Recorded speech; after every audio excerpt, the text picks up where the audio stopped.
All right, we live. Peace and blessings, y'all. Welcome to the GOAT James Kingdom Show with B League and A Johnny. As y'all know, we go live every Sunday, noon Eastern Time, to talk about the greatest players to ever play the game and to talk about the NBA and the greatness of the NBA. So thank you for joining us on another great Sunday afternoon. You guys know what to do. Hit that like button, hit that subscribe button if you're not already a subscriber to the channel. If you are a subscriber, thank you. And if you are a subscriber, go ahead and check out the membership for GOAT James Kingdom. As you can see, we got Travis Dapper down, ready to do his thing on another Sunday afternoon. Y'all know what it's about, man. It's playoff time. We about to get it going. The GOAT was ready last night, and all of his haters are ready today after last night. So Brandon and I are ready for any one of you fools. I hear y'all already in the comments, so shout out to everybody in the comment. Peace to the fellas. Yeah, already in the comments. So shout out to y'all. And again, shout out to the panelists. We got our boys here, King John, Craig, and obviously Travis. We here to do our thing. So welcome to the GOAT James Kingdom platform, y'all. We about to get it on. We're going to talk about whether LeBron James actually has a chance of surpassing Michael Jordan in this playoffs. Even though for me, I think he already passed him. But we're going to have that discussion because it's playoff time. So what up, Brandon? What's good, brother? What you got for us today? Was good. So I've been hearing a lot of stuff about how LeBron needs this to actually become the GOAT. LeBron needs to basically do the impossible that no one has ever done before, that no one in their right mind could do to be the GOAT. They always put in these weird expectations on LeBron James. He has to do this. He has to do this to be the GOAT, to be the GOAT. Nobody has NBA history has done certain things to be the GOAT. Like Michael Jordan couldn't do. There's no way on earth Michael Jordan could have led a team at 39 to a title. So why the hell do LeBron James have to do it? Michael Jordan couldn't lead a team past the first round without Scottie Pippen. Why the hell do LeBron James has to constantly win titles after title after title?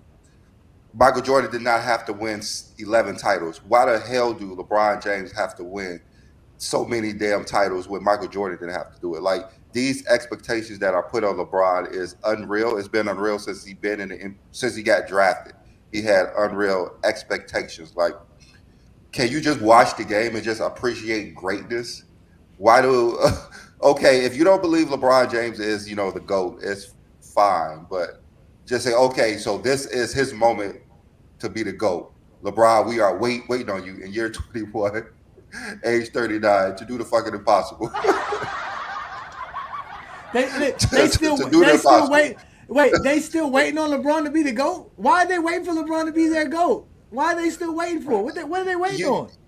It's the Jordan fans in the media. They just want to say, okay, they keep talking about LeBron being the greatest. So this is your time to show me you are the greatest. Like, this is what has been going on, like, ever since the playoffs started. This is the moment. And the Denver Nuggets is like the new Spurs. Like, they're unstoppable. You're expecting LeBron James nowhere near his peak to take these guys down. Like, it's not happening. Like, yes, they have a chance to beat Denver, but it's a slim chance. Like, Denver's the best team in the league. Everyone knew they were the best team in the league since last year. Coming into this year, Denver most likely will repeat. Like, it's just ridiculous. So I will throw it to John. John, do you think it's an unrealistic expectation to expect LeBron to win a title and be the best player in the league at age 39 to qualify himself as the greatest player of all time? One, I don't think he need this to be the GOAT because he's already the GOAT. So all he would do is be gapping him even more.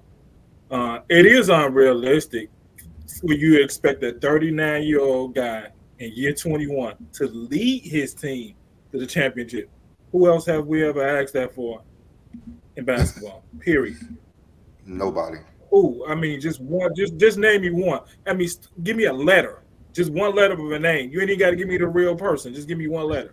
I mean, do y'all know I heard from people yesterday that I hadn't heard from in years because the Lakers lost game one? Game one. Not the series. Game one. I mean, I think he can be done. I think he can win this round. But even if the Lakers won this round, you think it's something easier coming behind Denver? Yeah. I mean, This playoff series is stacked in the West. It is stacked. There's no but, easy but wins. Brandon, let them win the championship. I'm going to be unbearable. Okay, I'm just telling you ahead of time. I'm going to be unbearable to people. They're going to hate me. Okay. I mean, so when the guy asked in the chat, what's the excuse? We lost game one. Who said we was going undefeated in the playoffs? And Go one of ahead. the other things, like they expect LeBron James to always play as like peak LeBron, like never have a bad game. Like LeBron can never have a bad game, even though he didn't have a bad game today. I mean yesterday, but they really expect LeBron James to go out there and get 40, 10, and 10 and win by at least 10 points every game. And if it doesn't, it's a disappointment. No, it's not. It's because Something Anthony nobody Davis. has ever. It was because of Anthony Davis, not because of LeBron. That's what they're gonna say. If they do win. So it don't matter what he does. That's why to them. That's why I find it funny that you say that. What are they waiting on? Why are they continually waiting to see if LeBron's ever going to be the GOAT when it doesn't matter if he actually does anything that they want him to? He will. He will never be their GOAT because they accept him as their GOAT. This is their argument. This is their life. They have no life. That's why they're in the Are you comments. paying Safe in the attention? comments. Are you paying attention to what's going on? The television numbers for the playing game were at its highest. What you Yeah. think yesterday's game was? It watch. It was at its Oh. highest. They're watching. Oh, of course. We talked about that They're on watching Friday. the game. Yeah, man. They are definitely. Watching. Well, let's let the MJ All right, delegate. all right, all right. Craig. All right, Craig. So, do you think it's unrealistic to say that LeBron has to win a title this year to become the GOAT? Even though you don't believe he's the GOAT, you believe it's Jordan, but do you think it's unrealistic to actually state that? No, but the way they defend him every time he do good, it's year 39, it's age 39, year 21. So I'm just saying, if y'all put the expectations for him to do that. If y'all make it seem like this is still his peak, stop bigging him up like he in his peak. Y'all won't get peak expectations. All right, all right, Travis. Travis, the same question. The same question. I kind of agree with Craig. I mean, like, I don't hold anything. I don't hold as I don't have the expectations for him, but it's just that, and I'm not saying you guys do this, but there's a lot of chatter online where if he wins or does something great, then it's because he's the GOAT or in his prime, or he never really didn't have a prime or anything like that. But when he loses, it's always like, well, he's 39. What do you expect? And there's like this wild double standard. Like for me, I don't care personally because, he's not. I know he's not going to win a title. He's not going to do anything for me personally that moves the needle, like lead the league again in any advanced stat or win another MVP. To me, that would move the needle. He's not going to do that. Let's be realistic. But I'm not going to hold it against him if he loses. Denver's a better team. The role players are better. That's why they won last night, despite taking a third as many free throws. And they're just way more clutch when it matters. LeBron had a great game, so did AD. But no, I'm not going to hold it against him if he loses here, because that was what I expected to happen. You know what's the real double standard? I'm sorry. Go ahead, Brandon. Go ahead. Okay, yeah. Before Johnny goes, I think this is the reason that there's a narrative about he has to win. Like Craig said, like you guys are saying he's doing this at 39, how great of a player he is at 39, that he should be winning. Like that's the problem. Like ever since I would say 2013 when he won his first title, we have not been able to actually praise what LeBron James has been doing in his career. We just have not been able to. We have not been able to say like this guy we see with our eyes is the greatest player of all time. Like we have not been able to do that. And you can't say that about 2013. Yes. Y'all wasn't saying that age 28 NBA. Yeah. I've been talking about LeBron James to people for a while. The media as well. That is why LeBron James could never win a Defensive Player of the Year, because of Jordan fans and the media. They refuse to acknowledge his greatness. They refuse to acknowledge his greatness. Just like, you guys are praising him what he's doing at 39. He's top 5 in assists at 39. He's top 10 in value over placement and PER at 39, season 21. He's leading the league in fourth quarter scoring at season 21, age 39. Like, we're not allowed to say that. Well, if he's that good, he should win a title if he's this good. Like, if he's not winning a title, that means he's not this good. Everything he does this year has not been that great because he cannot win a title. But we have not said this for any great player of all time. Like, no great player has had this expectation to be the greatest player year in and year out than LeBron James. And Craig you just stated it from your mouth the reason why, because we actually praise what he's doing. We cannot talk greatness about LeBron James. And it's fucking great what LeBron James did this year. There's no ifs, ands, or buts about it. There's no if and what LeBron James has done this year has been great. Before the playoffs started, the Lakers was going to win. Now all of a sudden they lost one game. Now it's his expectation. You know how many people are set? You go in your group right now. There's a whole bunch of people talking about the Lakers are still going to win. Those are Laker fans. They're Laker fans. Why would they? I mean, that's what I'm saying. Why can't they feel that way? No, but that's what I'm saying. But listen, that's the double standard. You guys could think Michael Jordan can win in any era under any hypothetical scenario, but people can't do that for LeBron. Like, that's what Brandon is perfectly eloquently put into y'all.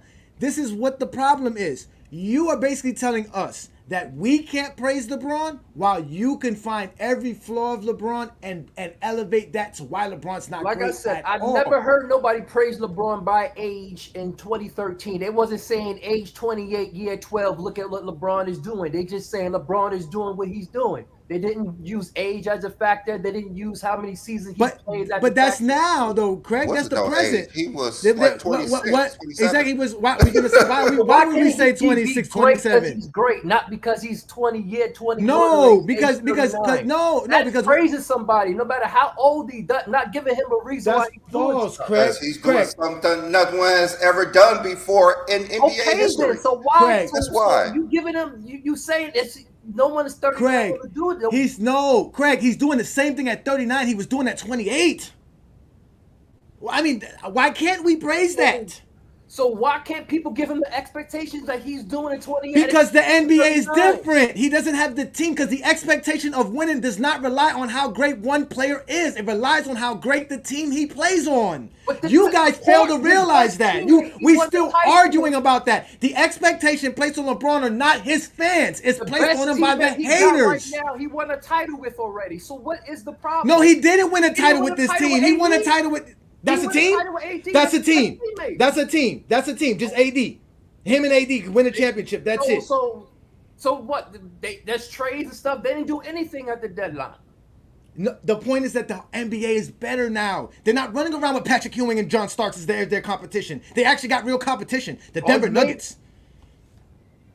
So it's competition that a 39-year-old player can do great things statistically. He's still doing great things against a great team. While your boy was doing bum things against a great team, and his team was great, and that's why they won.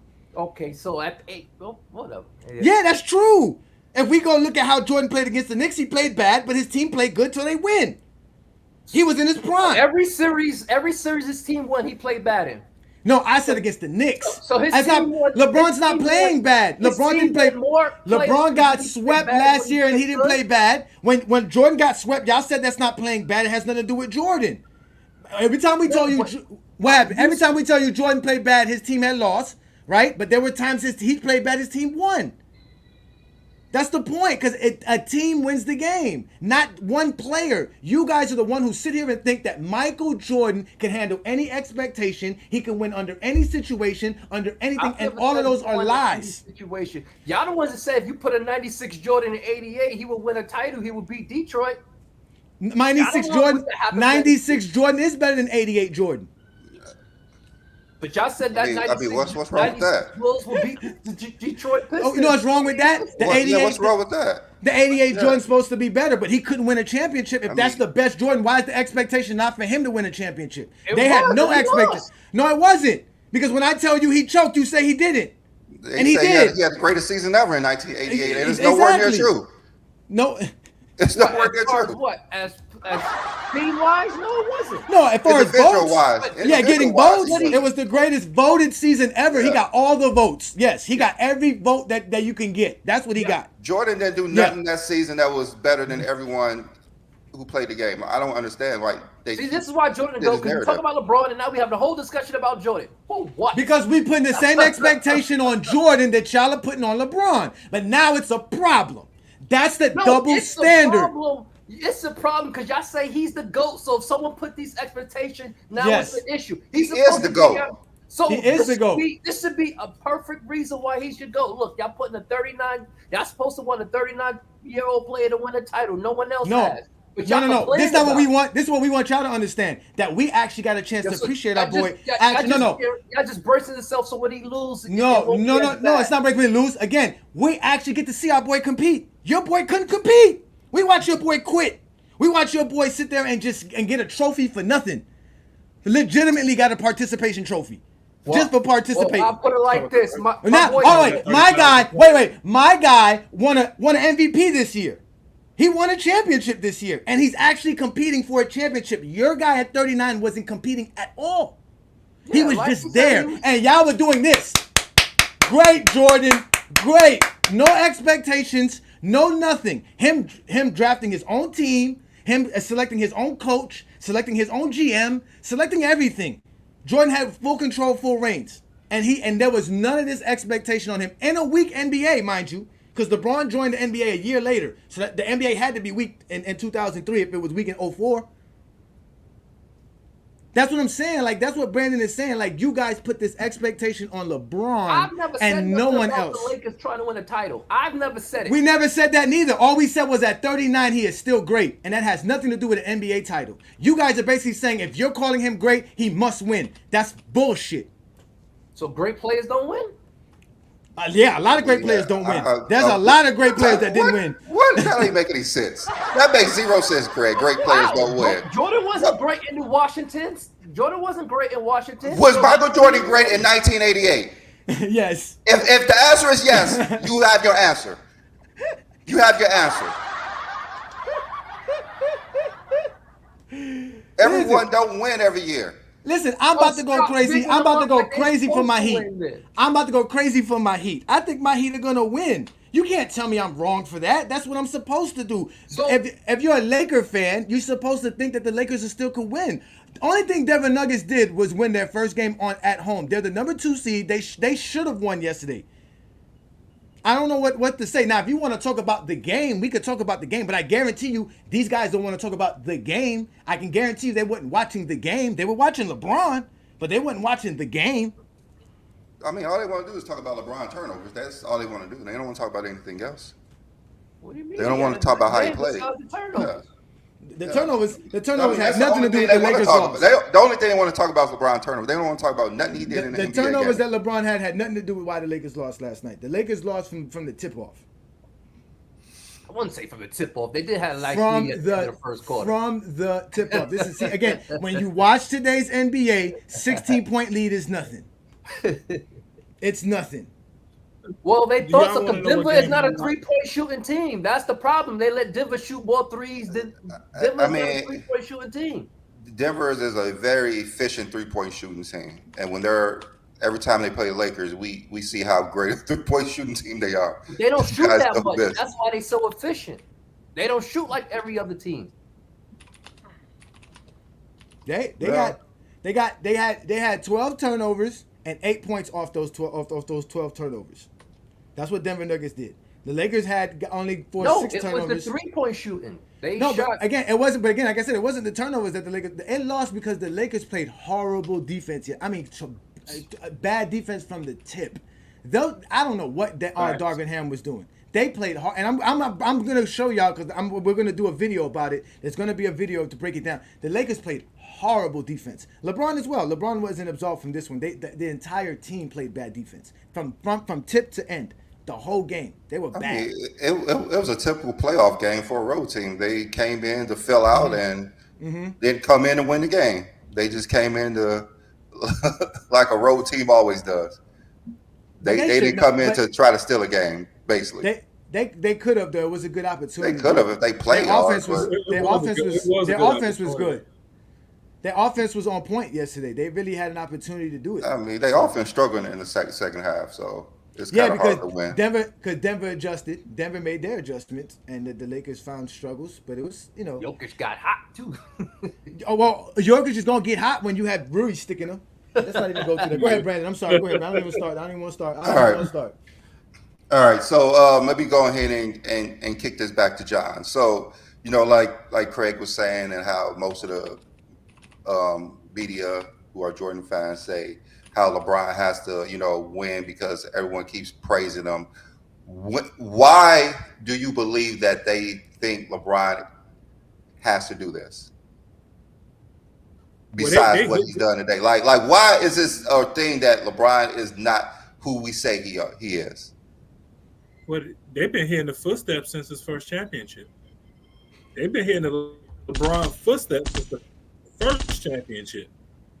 So they've been. I mean, do y'all remember the day after LeBron won that first championship in Miami? Skip Bayless, I was watching First Take, stood up. He did that. They've been paying attention to LeBron since high school. So it has to be unreachable expectation for goal for him to have to reach. Nobody else has done this. Jordan didn't have unreachable goal. His unreachable goal was win a championship. 1. Not 6. 1. Mm-hmm. So LeBron has to have unreachable goals so they can fail, so they can say he's not the GOAT. I mean, All right. Just like Skip Bayless picking the Lakers over Denver as his prediction. Yeah. yes, He wants to he set blame that LeBron. whole thing up. He set that whole thing up. Mm-hmm. Yeah, he should. Sturdy, I will show you. Matter of fact, I will show you the entire game. The entire game. But go ahead. I'm sorry. Just answer some comments. All right. Because I got a little bit to go. Because at 1 o'clock, y'all are free of the exposure. Because I'm about to go watch my team beat Boston. You heard that, Craig? We beating Boston. Beating Boston. All right, Craig. You were saying how it's the LeBron fans who give this LeBron these high expectation, and he needs to actually live up to it. And what you was basically saying. So, just thinking about LeBron's career, we believe he had the greatest career of all time. What he's done in his career is pretty amazing. No one can really match what he's done in his career besides the number of titles. But other than that, we believe LeBron James has had the greatest career of all time.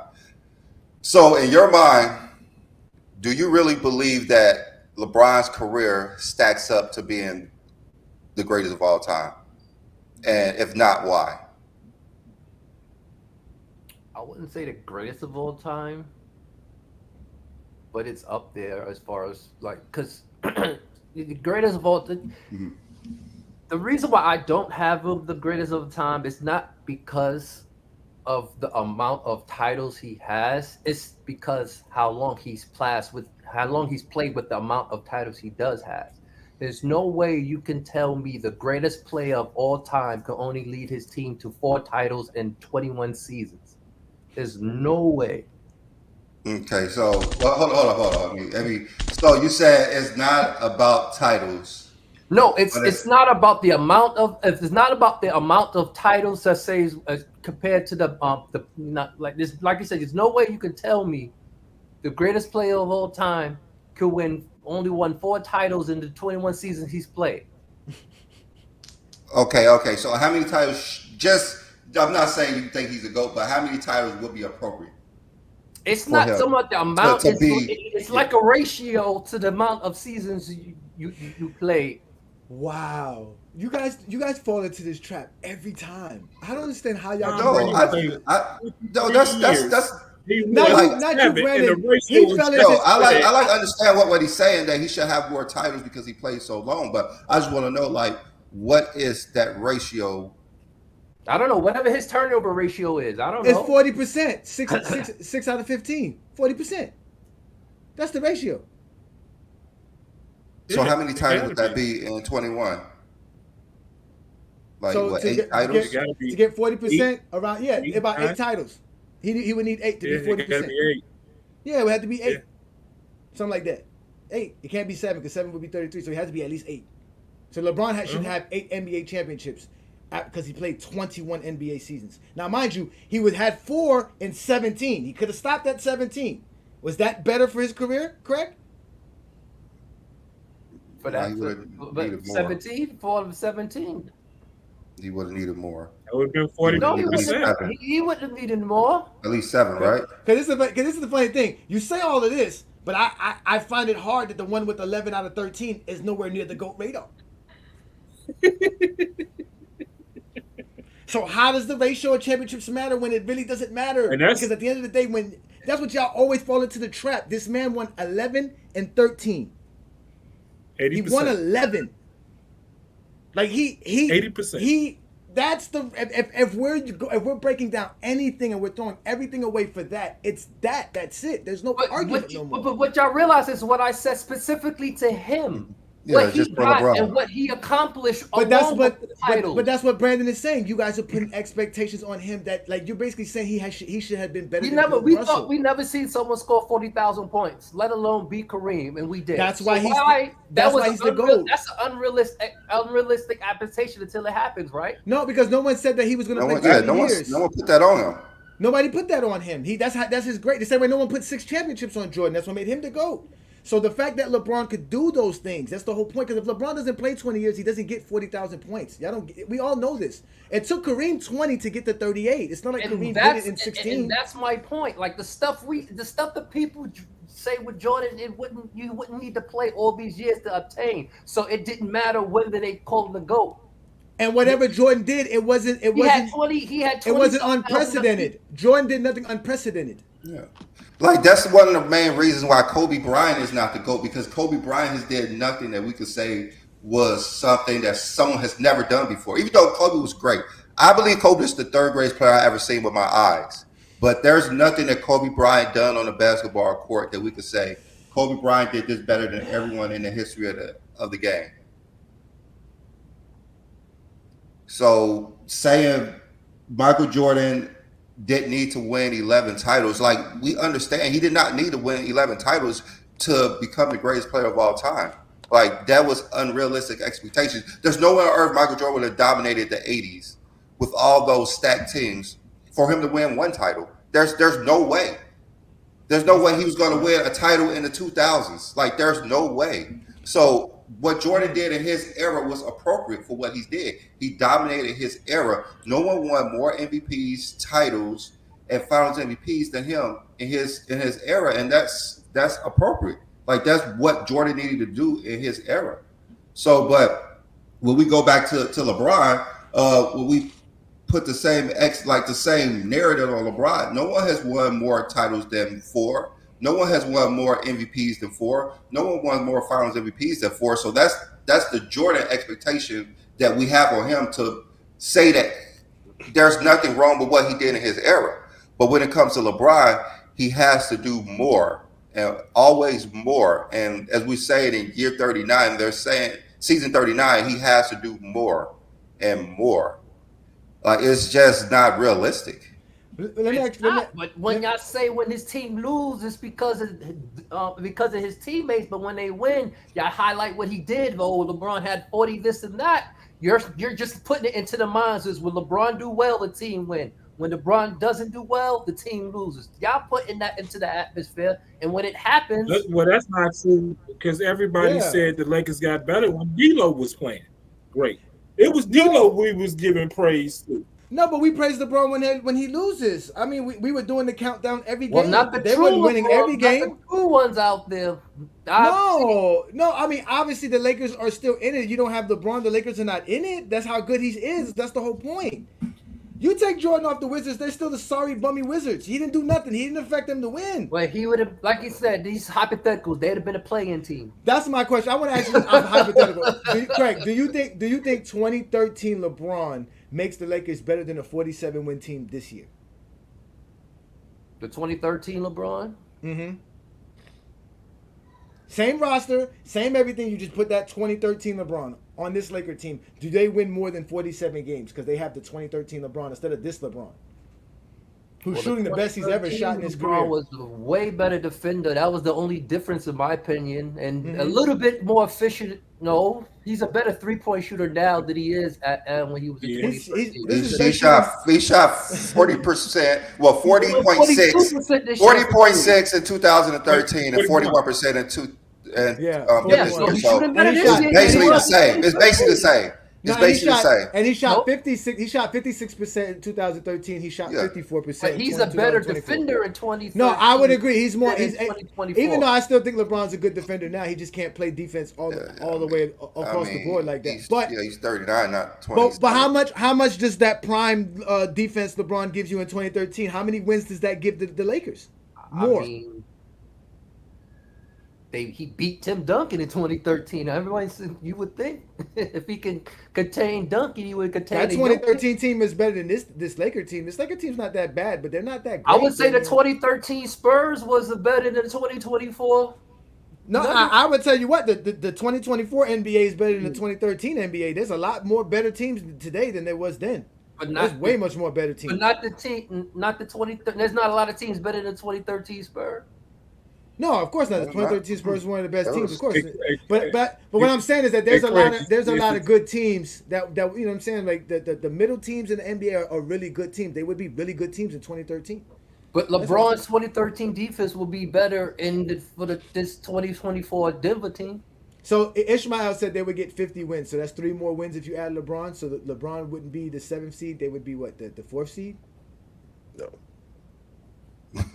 Yeah, they would have been. What do you say, Travis? I was like, Travis, come on, Travis, come with it, Travis. You dap it down. Let's get it going on. Dap it down, Travis. Yeah, you dap it down. Come on. So LeBron has evolved significantly as a passer since then. What he lacks on, what has he regressed on defense?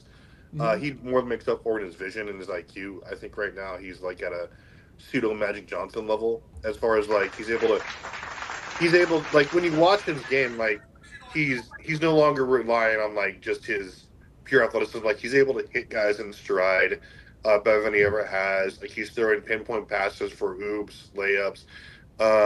He makes a lot fewer mistakes like on a whole than he did. Like he's just a transcendent passer. I know it always has been, but right now it's at a level where it's actually affecting the outcome of games. And like a lot of the greats do that. So I mean, especially last night, he was making great passes. His vision is, he's able to set up his teammates, I think, better than in 2013. Obviously, he was a more polished defender then, but I don't think it would have made a difference because the defense wasn't an issue. I mean, for the most part, it was a game of runs last night. You had DLo miss a couple of tough threes when they were trying to break the runs. Who was going to see KCP just erupting for like 9 straight points? Again, and that really started to get the ball rolling. There was a lot of bad switches that got Joker free or mismatches, especially on the Rui and LeBron. Yeah, so like it was just like mental mistakes that equaled a couple of runs here and there. I think they gave up 14 offensive rebounds. Yeah, offensive rebounds, especially like to Porter Jr. like and things like that. They were just crashing the grass. You were talking about the free throw differential. You know what was the field goal differential? You know how many field goals Denver took last night over the Lakers? 22, like 30. 22, yeah, they took 22 more. They shot 100. Yeah, 22. So it was just, they shot like 100 shots in yesterday's game. The Lakers took like 79. The game was decided like yeah. I think like at the end of the second quarter when like they let Denver go on that run because Denver had all the momentum going to the third quarter, they capitalized from there, and then Lakers kind of I think checked out and like stopped playing hard defense, like because we had a 12-point lead. No, now we're down by like 13, so that's demoralizing to a team. Yeah. Look, Toyman said DLo went 6 of 20. He went 6 of 20 because he was getting torched on defense. He was so worried on defense. He was tough. He was making a lot of bad mistakes. But go ahead. Mm-hmm. No, honestly, I mean, LeBron played a fantastic game, very efficient. Great pass. AD was a monster on both ends. It just who had the better supporting cast at this point, and Denver, as they always do. And then Jokic, of course, does his usual thing. And it just, well, kind of what we expect, kind of what I predicted. So, I mean, this You is tough. can't say nothing about AD defense when his man went 15 for 23 last night. Well, I mean, what are you going to do? Wait. Who was his man, Craig? Who was his man? He was Who was- primary. He was getting helped on with Jokic. He wasn't doing nothing. He don't guard Jokic. That's the problem. The second half of the fourth That's quarter. the damn problem right there. Second He half of the doesn't fourth guard Joker. I saw there was moments he was There on was Michael Prince Porter guarding Jr. him. There was Rui guarding him. He was on Michael Porter Jr. some possessions. I couldn't believe what I was watching. I couldn't believe the things that I seen LeBron guarding Jokic more than I seen AD guarding Jokic. The thing I was saying prior to the series that AD needs to be more of the help, but I know what Johnny was saying, like he just have to guard. Like, I'm at the situation that he just have to guard Jokic. It's just no way around it. He has to guard him. He has to at the moment. Brandon, Dwight Howard is trolling. Yeah. Dwight Howard is trolling. He posted a video on his social media showing him playing against them in 2020. I mean, he put lucky. He put showing like the Lakers literally need, and then they don't play. What's his name? I'm gonna fuck up his name, Brandon. Hayes. Yes, they don't fucking play Hayes. Like they need if they're gonna put AD as the power forward, they need a 7-footer on Jokic. They can't use Rui. Because Rui, it hurts his game. He only had like 4 points yesterday. Like you're gonna take him completely out the game. Everything. Completely everything. But going back to what Travis was saying, I think this is the narrative on LeBron James that he was saying that it wouldn't be much of a difference if 2013, which is probably the greatest player that we have ever seen step on the court, and we're saying that LeBron James right now would be almost the same because he's a better passer, which he was still basically the same passer in 2013. LeBron James, if you listen to the Celtics in 2018, they said that LeBron James would play the whole game. They would be exhausted, and LeBron James would be just like he was starting the game. LeBron James, we saw him last game was exhausted. Last year was exhausted. LeBron James in 2013 was a robot. This guy will play the whole game. Wait, I'm confused. You said 2018. Is this referring to the 2013 question, or this is something totally different? Okay, you're not following what I'm saying. I'm saying that when the Celtics said in 2018, LeBron James was still at his peak at the beginning of the game and at the fourth quarter in 2013, he was even better because he was younger and had more endurance. And we've seen LeBron James. The first time we see LeBron James get tired is probably recently. He used to play the whole game all the time. LeBron James' endurance was off the charts. That's why he had those cramps in 2014 because the guy is all muscle. And when you don't have oxygen getting into your muscles, you're going to cramp up. Simple as that. But LeBron James 2013 was a completely different animal than 2024. Travis, what are you talking about?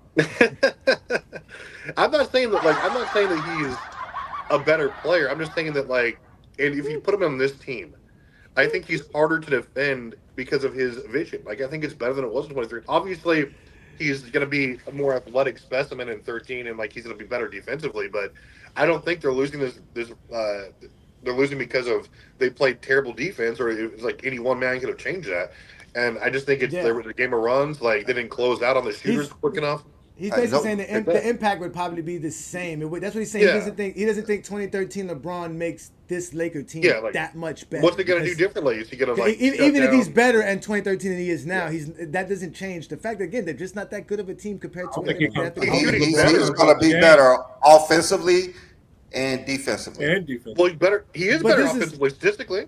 But this is the thing. I was gonna say, and let's be real though. But we got to be able to praise LeBron for what he's doing now because listen, any player that's played 21 seasons. No. That's not that. The thing is, they're saying that LeBron James at his best is basically what he's right now, and that's the narrative why he has to win a title because they're saying that there's no difference with LeBron James at the peak.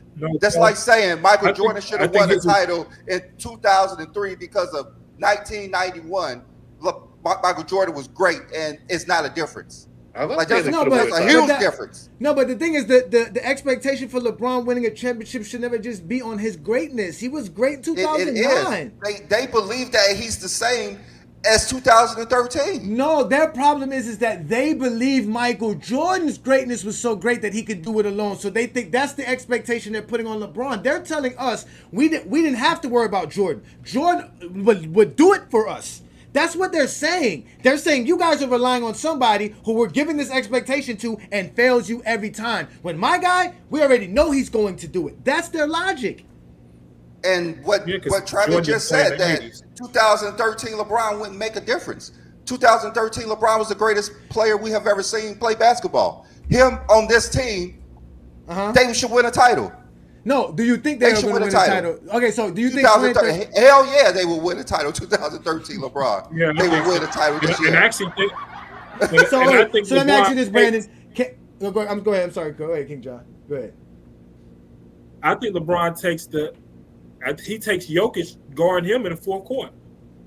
2013 LeBron say, I'm guarding Jokic. That's what I'm saying. You see That's what he who I'm did with guarding. Duncan. That's my point. Like I tell you, He takes on the responsibility. Hey, AD says you don't want I it think he because can I'm do not that asking now. you to I guard think him. he can guard Jokic now. He can't like he said he doesn't have the intent. Yeah, exactly. No, like he said he had more endurance then. It's different. The recovery time is different. His offense is a better contributor to the team than his defense. So I get it. No. What Travis was saying was basically whatever LeBron's lacking today on defense, he kind of boosted it up with his passing ability now and his cerebralness. Because LeBron is actually smarter now than he was. That's what I'm saying. Yeah, his offense will overtake his lack for his defense now. So yeah, his lack of athleticism. Because that's really his athleticism and it's just a tad bit smaller. But I want to ask Brandon this. So Brandon, you think LeBron could win a championship or should win a championship if he was playing now as a 2013 LeBron playing now? So do you think, like, let's just say 96 Jordan would have got the Wizards to the playoffs at least?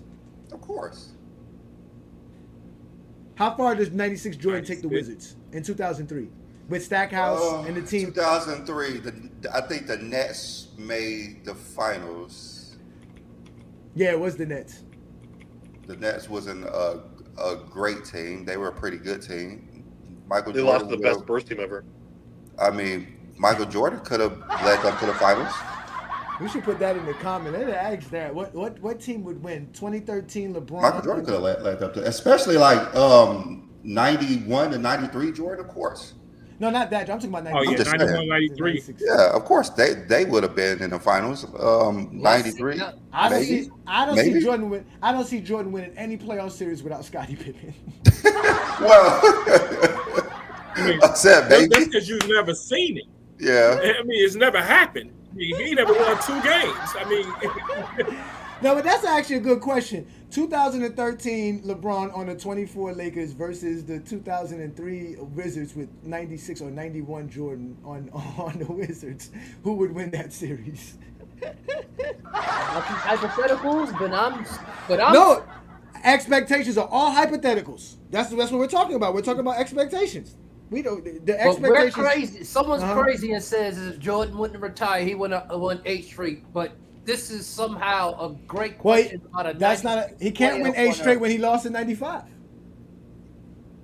Because he retired. I'm not saying that Michael Jordan would have won a title. Like he could have probably got them to the final. There's no Jordan team is beating the Spurs. What Spurs team is the ones that LeBron played against? No, 2003. That definitely not beating that Spurs. Oh, they're not beating that. Like Spurs team? No Jordan team is beating that Duncan. Spurs. That 2003 Duncan. I don't know about that. Yeah. Yeah, that Duncan was ridiculous. He was probably one of the best years of all time. When we talk about just a single season, 2003. Plus they had David Robinson too. You know, it's kind of hard. They had a good team. They had a really good team. 97 too. Well, that was probably the best playoff run any player's ever had. If you're talking like from, especially defensively and offensively, Tim Duncan is top 5 at least. I would say, like he was just ridiculous. Well, we let Wu Agent say it. Wu Agent. I still say Kidd should have won that MVP though. Who? Kidd.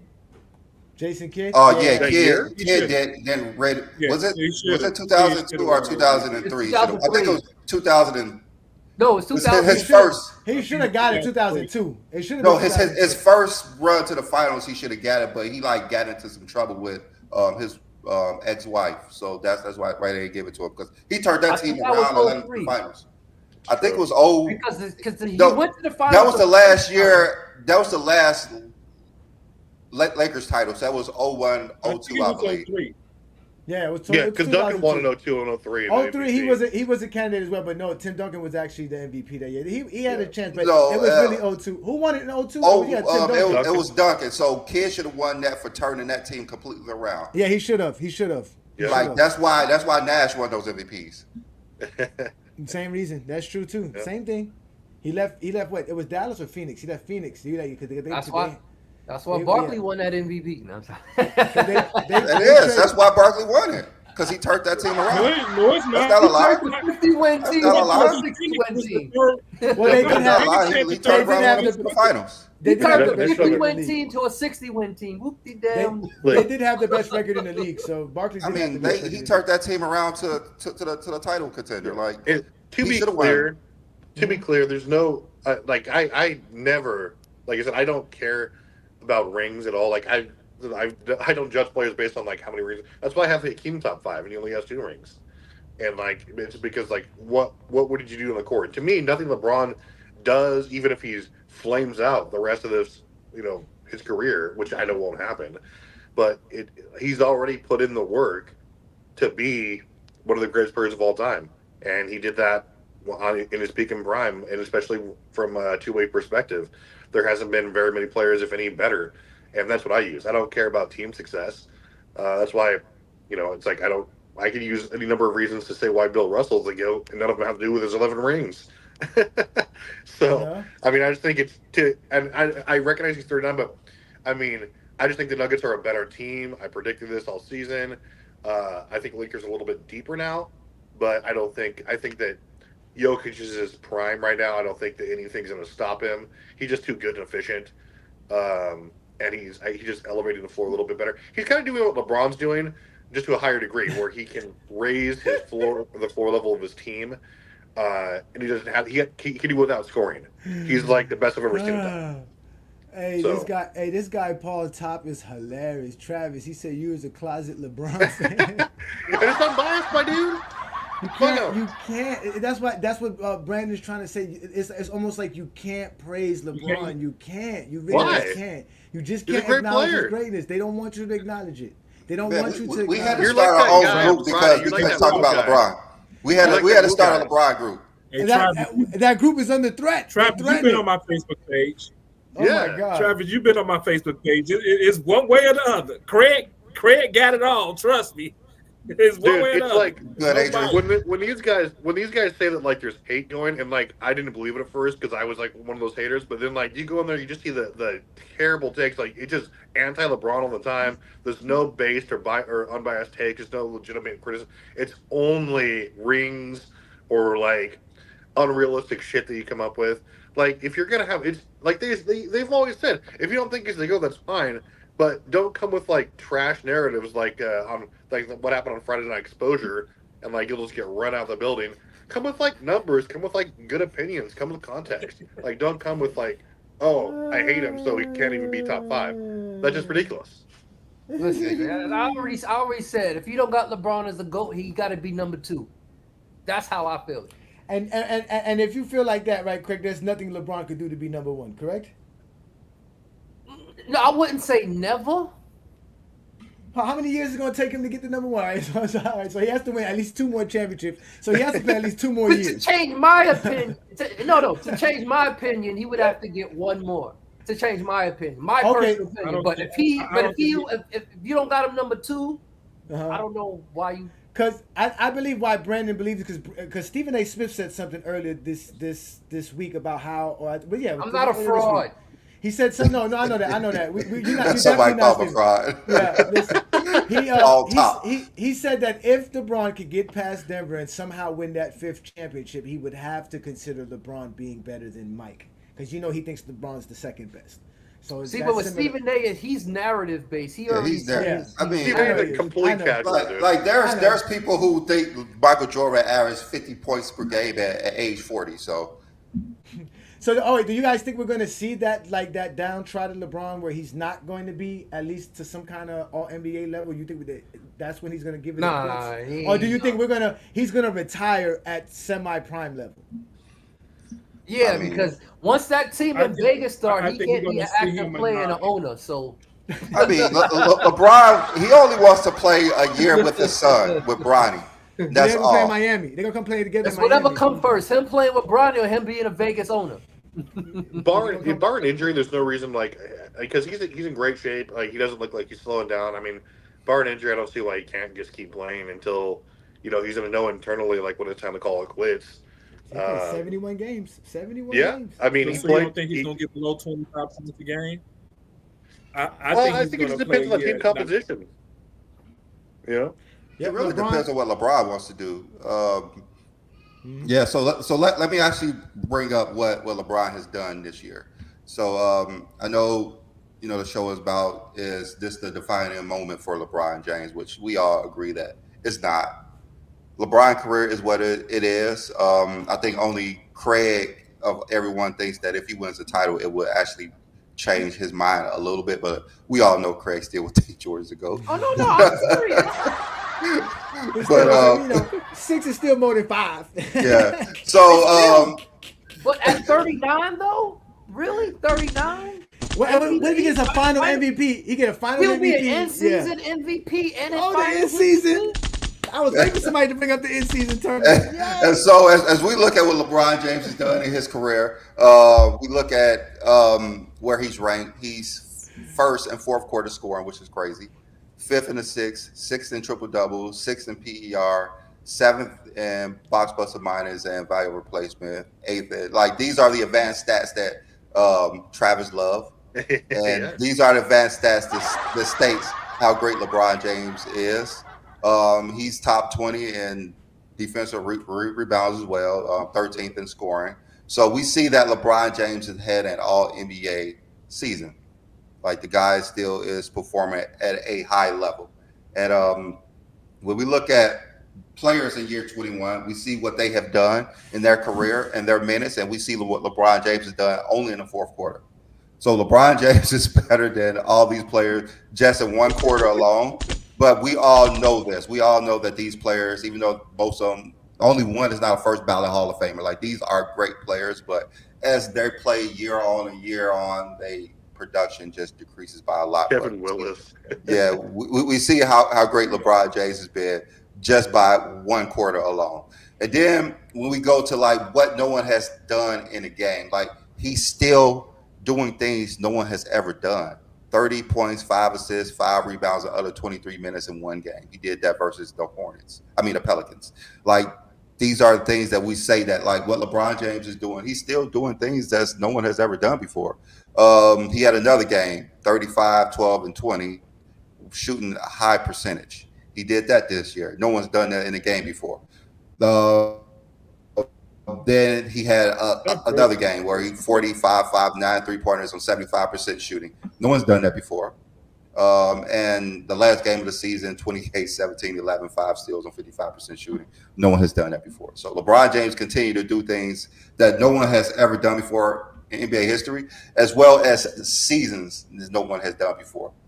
These two things, no one has done these things in a regular season before, shooting this high percentage in his career. LeBron James is only player in NBA history to do certain things. LeBron James is. That's why we are always saying LeBron James is a GOAT, because of what he's continued to do, not because we believe that this is what he needs to do to actually be the GOAT, because we already believe he's the GOAT. Simple as that. We already believe LeBron James is the GOAT, and he just continued to do things that no one's done before in the history of the game. All right. All right. Before I drop the link, do you guys have anything y'all want to add before we bring other people in here? Yes. I was just saying, LeBron is not the only player that you could say he's the only player that did something in the NBA. That's true. That's true. Okay. That's true. Oh, I'm ready. Everybody's GOAT. They can have something to say that no one else ever done. Shots fired. Shots So fired. don't Shots get it twisted. Like what? Don't you shoot that little shit. Don't shoot that little shit no more. Like what, Craig? Like what? What do you mean? Like what? You said Yeah, give us something Jordan only did. Give us something that only Jordan did. As far as what? As accomplishments? Yeah, like Brandon. later in his career. Oh, late. Oh. Later in his career. because we all know Oldest- LeBron James well, early you in can his say career the does a oldest lot of player. things. The oldest player to score 90 points in back-to-back games. Is he the only player to score 90 points in back-to-back games? 51. Is he the only player to score 90 points in back-to-back games? We're not talking about what LeBron James I did at said his age, What? but we talking about what he's the only player to do in NBA history. Oh, so yeah, he's the only player to average 30 and win a defensive player. Okay, late in his career. Oh, so Go. now we putting. This is what we're talking about. Hey, that's So what the how whole was thing LeBron was to go about. 5 years This is ago? what if you everything saying was because of about. what he did This is. today, I just brought up like, what LeBron James did this so year why- as the so only LeBron player. should go as of today then. Like I said, Not I just 5 brought up years what ago. LeBron You James can't did. say what he's doing LeBron now. James did He's in like, 20 so in you season thought he was 21, the GOAT age 5 years 39 ago. as the only player in So NBA history to do certain when things. did you call LeBron the GOAT? When I knew LeBron James was the greatest player of all time was 2012. So how you talking But- about stuff he did recently is why he's the GOAT? We're So how talking is that about what your base LeBron for why he's James the GOAT? That's is usually stuff doing he this just year. He just We're talking did. about this year. We're talking about this year. And I Craig, gave this you year. something Jordan did when he played. Okay, so you're talking about you're comparing prime Jordan in 1988 to LeBron James in year you asked the 21. question and I answered it. Then you went on to at 39. Oh, no, not at 39. Late in his career. Late in his career. What Michael Jordan did better than everyone late in his career. Well, one thing he did between Jordan, Kareem, and LeBron is that Jordan's the only one who didn't make the playoffs at 39. All right. I'm gonna help them right quick. Isn't Jordan the oldest to win a scoring title? Is he the oldest MVP? Like if No, I we're think talking Carmelo is the oldest MVP. if we're talking I about think Carmelo. but I think Jordan is the oldest to win a scoring title. Jordan was 35, right? When in I mean- in 98, wasn't he? I believe so. I mean, I had a great conversation with Ishmael about this. I'm like, scoring titles to me mean nothing. Like, if we're talking about scoring, from 1960 up until last year, there's only been Ralph back, man. there's been the average shot attempts per game for anyone who's led their team in the average shot attempts for anyone who's led their team in scoring has been just over 17 a game for like that last 60 years. And again, up until those, there's only 9 players who've averaged at least 50% per game and shot over 17 attempts per game for at least 10 years. LeBron's one of them. And so, like, when you combine that level of consistency with efficiency, again, you're going to be a top 10 scorer of all time. Defensively, we've already proven that LeBron is at worst a top 3 or 4 wing defender of all time. Therefore, he's probably a top 10 defender of all time. And so, especially at his peak.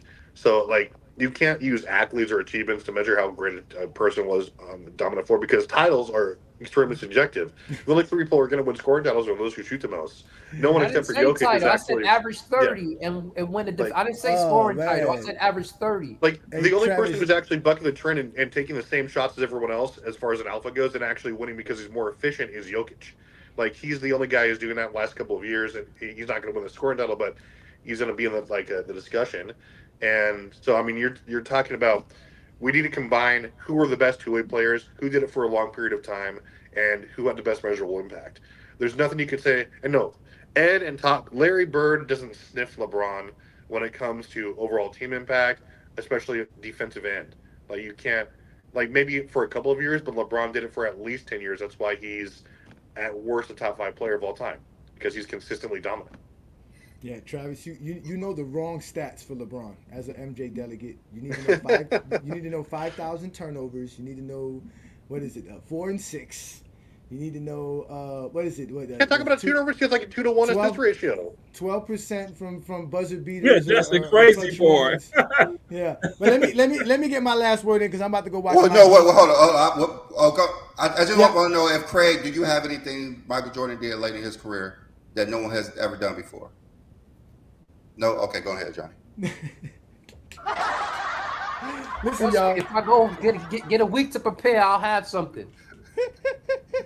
And Hey, you don't ask should that know question this, because though. that's casual talk. You should know. Listen, I'm about to go watch my Heat play. About to go beat on Boston. That's what we about to go do. But at the end of the day, there's nothing that LeBron should do to be considered the GOAT. If you don't have LeBron as your GOAT by now, there's nothing he can do anyways. It's over. It's a wrap for you. Just say you don't like him. Just say you hate him. And in that way, you can get exposed on a Friday night or come on a Sunday afternoon. So Brandon's about to put up the link.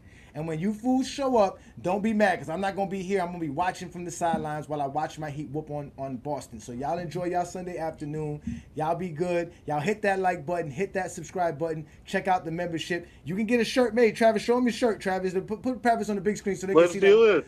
Show them so they can see how we do things. We don't hate. That's a cool Jordan shirt. That's actually a cool Jordan shirt. I dig it, man. You dig Absolutely. it? Thank you. Look, and John got his shirt as well. So we got some more shirts in the making. I thank you guys again, Brandon. I'm gonna holler at you, man. Keep it up, guys. All right. Let's go Heat, baby. This is GOAT James Kingdom. All right, y'all. Yeah, and top, like when you have text like that, what you're really saying is that Colin Coward is your Google search bar. That's the only thing you're saying, and like you have no actual knowledge of your, like you only can't form your own arguments without listening to regurgitated chicken feed from ESPN 24/7. Like, come up on the panel and get embarrassed if you want to bring that drivel. What's good, twin man? You know they don't want to come up here, Travis. Can y'all hear me? Yeah, we can hear What's up, twin man? What up, Travis? How you doing there, Craig? I hear your ridiculousness. you. What's going on, y'all? But nah, to the title of the stream. At the end of the day, there's really no point in arguing with people. You already know my stance on this, B-Lee. There was joy. And I think Gilbert Arenas really pointed this out on several occasions. There really wasn't a standard for the GOAT to actually have to live up to. You feel what I'm saying? Didn't have to live up to the expectations. He just had to go out there and play ball, and he had the media yelling for him. He was the GOAT and he was the greatest. So this notion that LeBron had 30 championship to be considered the greatest player ever is just ridiculous.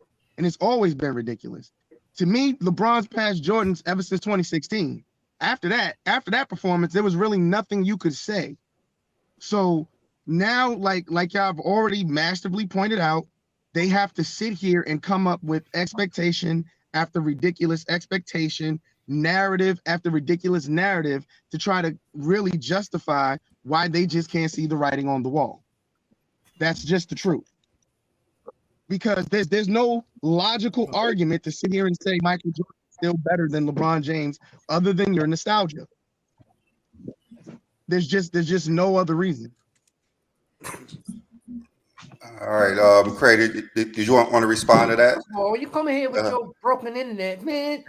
First of all, how you going to say it's not about what he did and say 2016 is what did LeBron did in 2016? He won a title. So most importantly, it's about titles. So don't come here and say actually he did it in historic fashion. But he still that's won. Why. So he would have been the GOAT if he lost the title. I'm not about this. But hold up, it was about how he won it. That's why he's the only player to ever come back from a 3-1 deficit and win a championship. So that's my point. Like I was just talking about earlier, how he's the only person to do this, or how he's the only person to do that. He was the only person to do that in the finals. And then just his overall performance that season. So it's about what he did in the finals. It's about what he did that season, and then he capped it off. The icing on the cake was that comeback. What did he do in this season? He led a team win 73 wins that season. What was so great about 2016? Besides the finals. So, Greg, they sat here, and of course they made trades because they got to make trades on the real if you want to have an actual championship team. And he was able to take that team, and he was actually able to beat the greatest team ever, the greatest team at the time before they got Kevin Durant, in the Golden State Warriors. That's why. Fashion. So not only did he do what he normally does during the season, and he's just a monster during the regular season, it's what he did in the finals as well. So that's what I'm saying. That entire year, not just for me, what made him the GOAT. It's not just the finals. That's just the icing on the cake was the finals. But you literally said what he did in the finals. What he did in the finals, the icing on the I mean, cake, your whole basis is what he did. He led everyone in all major statistical categories in that finals as well. Impressive. Yeah. He probably the only one to play all 7 games too, but I mean, you could do the same thing in 4 games too. You just have to lead everyone in all the stats. You could do that in 4 games. All right, let's go ahead and get Ishmael up here. Hey y'all. I actually kind of agree with Greg on this. Even though I do think, of course, LeBron James is a GOAT, but I agree that a lot of people use the 39-year-old type of thing and say that anytime if LeBron is playing bad or the team is not doing too good, they kind of lean towards like, oh, LeBron is 39. You can't expect him to do this. At this point, since he's still putting up historic numbers and being consistent and being a prime player, it means like he's not at his peak, but he's still very effective as like he is still a top 15 player in the league. I don't see why it's not a problem to see that he is still capable of winning championships. I'm not saying it's expected. Expected is like you got to expect the team to be a championship team, but can LeBron be able to still impact a team to possibly go for championships? Absolutely. And so and it is a fact, like consensus, most people think Jordan is the greatest of all time, whether it's nostalgia or whether they think because of 6 finals MVP, 6-0 in the finals. Can LeBron James, if let's say if he goes for a championship run in his final years, like at least 2 or 1 more and being finals MVP, I think it would turn a lot of heads for people. I think that it would make some changes into who people think would be the GOAT.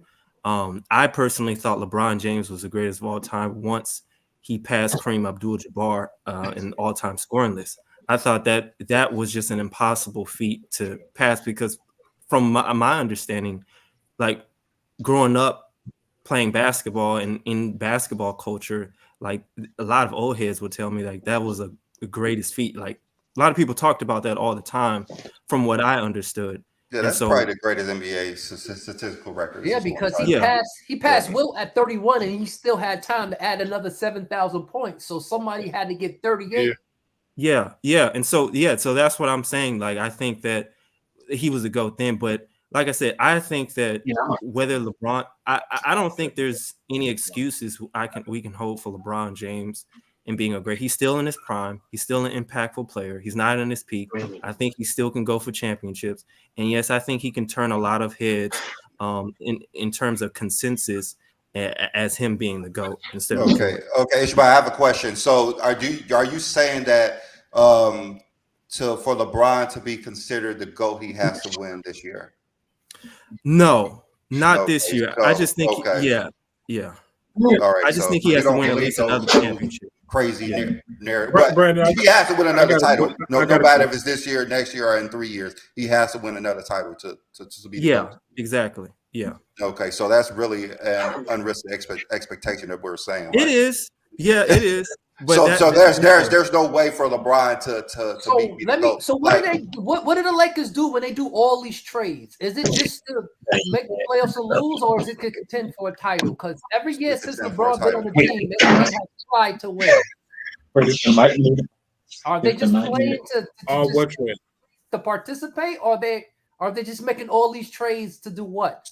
So you mean to tell me that there's only should be one team in the NBA? If they're not going to win the title, you might as well just forget it. So you can't say they're doing these trades to contend. What are they doing these trades for? To win the title. No trade. I'm saying also. So this is not the same team that faced them last year. There's not the same roster that faced them last year. So there was changes made to the Laker roster. Hey, I'm fucking Wilt Chamberlain and Dick Ass. Oh, Wilt Chamberlain.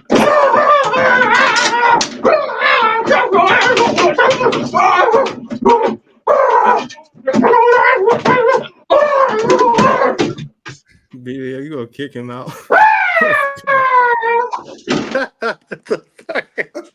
is that supposed to be? was amazing.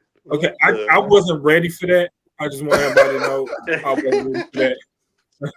I don't even know what I was saying just now. I don't. I don't. Yeah, what was I saying? I have no idea. What are we talking about today? Wow. Well, his name is Michael Jordan, had a bald head, so you know. All I gotta ask is, what the hell was that? Somebody I think LeBron is the GOAT being a fool. No, but he had Michael Jordan name down there. Yeah, Michael Jordan had a bald head, and that's not a compliment. But Greg, what could LeBron do? I mean, like, other than championships, do you think like that can actually help seal the deal if he just did that? I'm not saying that, of course, that he has to, because at this age, it'd be more so at the age more than the actual title. Is that the age he won? He led the team to a title, even so, as Jordan couldn't do. Okay. Be Finals MVP. Yeah. What if you win a title at MVP at 40? I mean, LeBron is the only player after year 17 to win a Finals MVP. So, but he's the same age as the last of Jordan. They both was 35 when they won their last Final MVP. So that's why I'm saying the 40 at Finals MVP. I mean, he already did something in that stance like Michael Jordan never done. He won 3 Finals MVP with 3 different teams. Like, he's already accomplished things with Finals MVPs that no one has done before. Why do it have to be this year? Why is his book still stating that it don't have to be this year? It's as long as he plays. If he do it next year, that's even better because he'll do it at 40. It's the story that goes. I think it's almost like a Cinderella story type of thing. That's what it's not a Cinderella story. It's a story that we're saying that you cannot be the GOAT unless you do Mission Impossible. It's not Mission Impossible. That's what Mission Impossible. No one's done it before. I'm gonna tell you. How is it Mission Impossible to expect the greatest player of all time to want to win a title at age 39? It's Mission Impossible because I'm sorry, it starts with Darvin Ham and the lineups he's putting out there. Rui Hachimura, you need his scoring. DLo went 6 for 20 last night. Austin Reeves is not giving you your average. You have Jackson Hayes, or I forgot it. Yeah, Jackson Hayes sitting on the bench when he could be in the game guard fucking Jokic.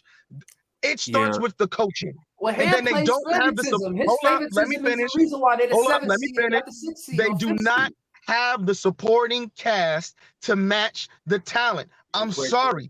Jamal Murray and Michael Porter Jr. are better, way better than D'Angelo Russell and Austin Reeves.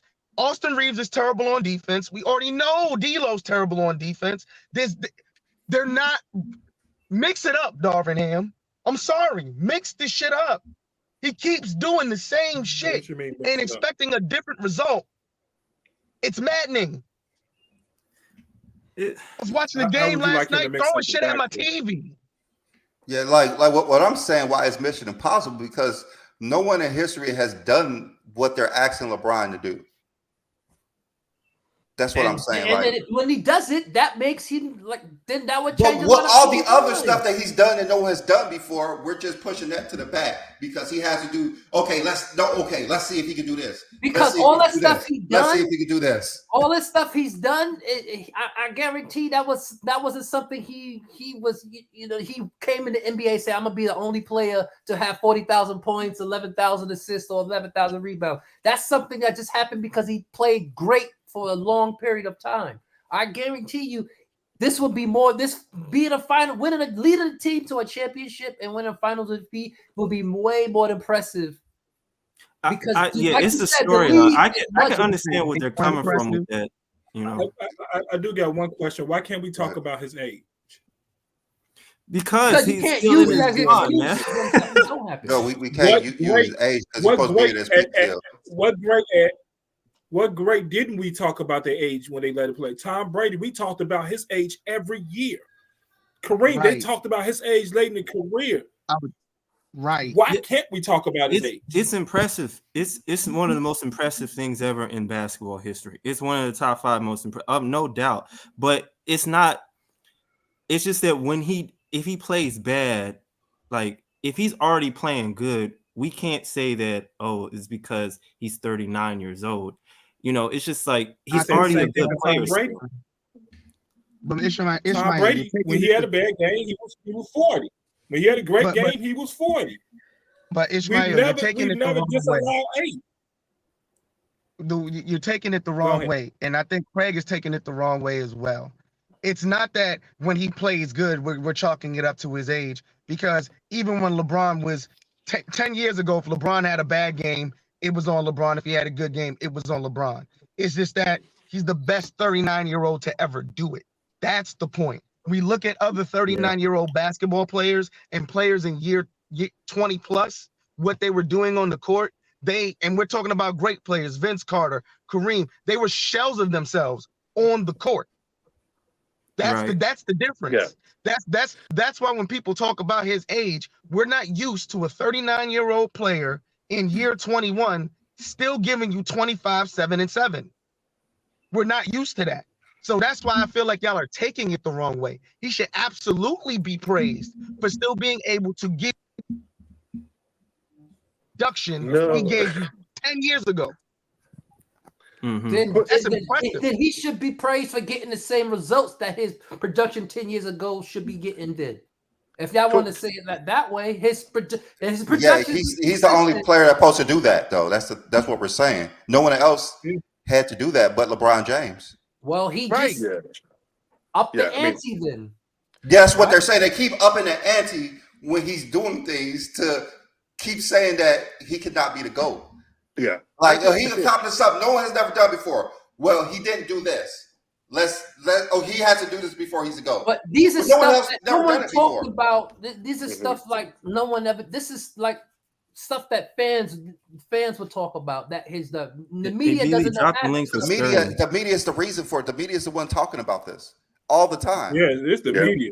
When LeBron James became the greatest scorer of all time, Jalen Rose said, we need to start talking about who made the most field goals of all time. Yeah. Like, this is what they do.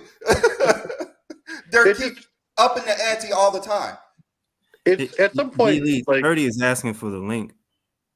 Oh, let me put it up. At some point, there needs to be, like, I get it, like, yeah, there was stuff about, but if you can just watch the game, like, it's impressive, like, what they're doing, but at some point, it's cool to acknowledge their age and whatever, and in context, but if they're clearly performing at a level that is on par or great, on par with like the people who were best at the time, then just say like, okay, great. Age is just a number at some point. It's impressive, sure, but at some point they're just still doing it. I don't think I don't think that it should be expectations. I think that LeBron has proven that he's defying all the previous expectations or things about what a father time was, and like he's absolutely able to contribute to a championship team or squad if that happens. It's just that right now it's just but there's still who you're gonna face. What does your team competition do? And one man isn't gonna solo an entire roster. And so, I mean, it's just like, can he contribute? Yes, absolutely. Is he? Absolutely. One of the 10 best players in the league, in my opinion, right now. Yeah, but those things I was saying is different. Can he contribute to a championship team? Yes. It's the Lakers right now with all the issues going on. Are they a championship team? They're so inconsistent. It's hard to really say about that. So I'm not gonna like say it's Jokic's time. He's gonna be a top 10 player after this because he's gonna win the Finals MVP. He already won the MVP this year. Well, I wouldn't say he's the top. Put him in the top 10 right now. I'm sorry, it's just way too early. Yeah, it's way too early to say Jokic is a top 10 player. Yeah, but for time, no. But my thing is this. My thing is this. Is he top 5 centers? Is he top 5 centers right now? All time? No. Not at the moment. It's hard to put him in top 5 like right now when he hasn't really had 10 seasons that we can look at to say that he's great. He's approaching 10 seasons to look at. Like, he's approaching 6 right now. So yeah, he's not. Yeah. I was like exactly what BD said is like it's just simply longevity at this point. I don't like.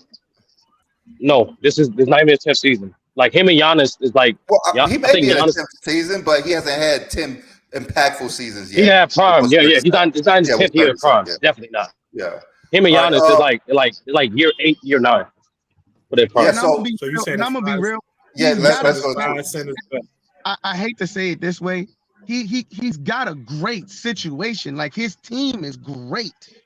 Like he's not really having to really struggle when you have a consistent point guard, you have a sniper with Michael Porter Jr., you have Aaron. I'm not saying Aaron Gordon's gonna do the greatest, but he plays his role. KCP, he has role players that are really elite. I'm sorry. So he's not in a tough situation like some of these other centers that had to carry teams. Like Shaq had to carry the Magic. Ewan had to carry them. Morning had to carry them. Whoa. Nah, because Tim Duncan Shaq did not have to carry the Magic. Shaq did not have to carry the Magic. Also was always in a perfect situation. No, he did not. Well. If Shaq wasn't there, the Magic go to the finals that year? If Penny wasn't there, they'd go to the finals. That's the point. Yeah.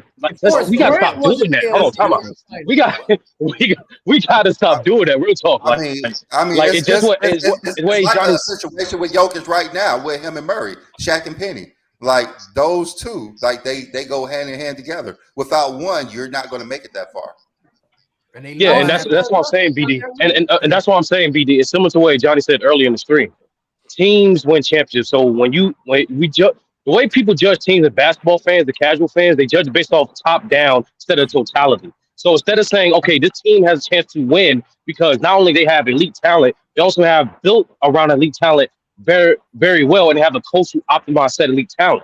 That's how the game should be evaluated. But what people do, they like to give majority credit to 1 or 2 players on the team. And that's never been the case. That's never been the case. It's a team game. Teams win championships, not individual players. And I just came up here to give 2 cents on a few things. That's all. First thing, T Perfect. Absolutely not. No, like if you put 2013 LeBron, this team beats Denver. I'm not sure they beat win the championship. They definitely beat Denver. For this standpoint, I'm a tactical person. I'm not a narrative person. I'm a tactical person. From a tactical standpoint, you're talking about a guy who are one of the greatest athletes, they arguably the greatest finisher in NBA history against this team that's not an elite defensive team at the rim. Right. And that's going to cascade and have a domino effect because now guys like Rui don't have to exert so much defensive effort. He can be more off ball and get more of his production off. In addition to that, even though I do agree with you, he's a way better playmaker. He's a way better passer in terms of IQ for the game than he is at Miami. But he still was an elite passer. He's still one of the best skip passes in NBA history, period. So providing that downhill, and most importantly, when it comes to playoffs and the matchups, most importantly, there's no against any team that LeBron and his peak, that's not going to stop him or give him no rim deterrence. Oh, it's a problem for you.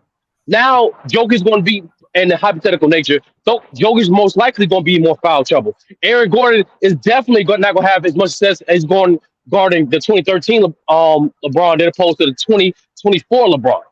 You'll have way less success. So when people say, if people do that hypothetical of you put 2013 LeBron on this team, yes, they beat the Nuggets because of what the things he provided at that time in his career. But another thing too, I was going to say, typical Jordan logic, double standard. When Jordan was doing things that other players already did, it became more hyperbolic. But when people mention LeBron's age, is what King John mentioned. Any athlete in any sport that does great things at an older age, because that is extremely rare, gets praised for it.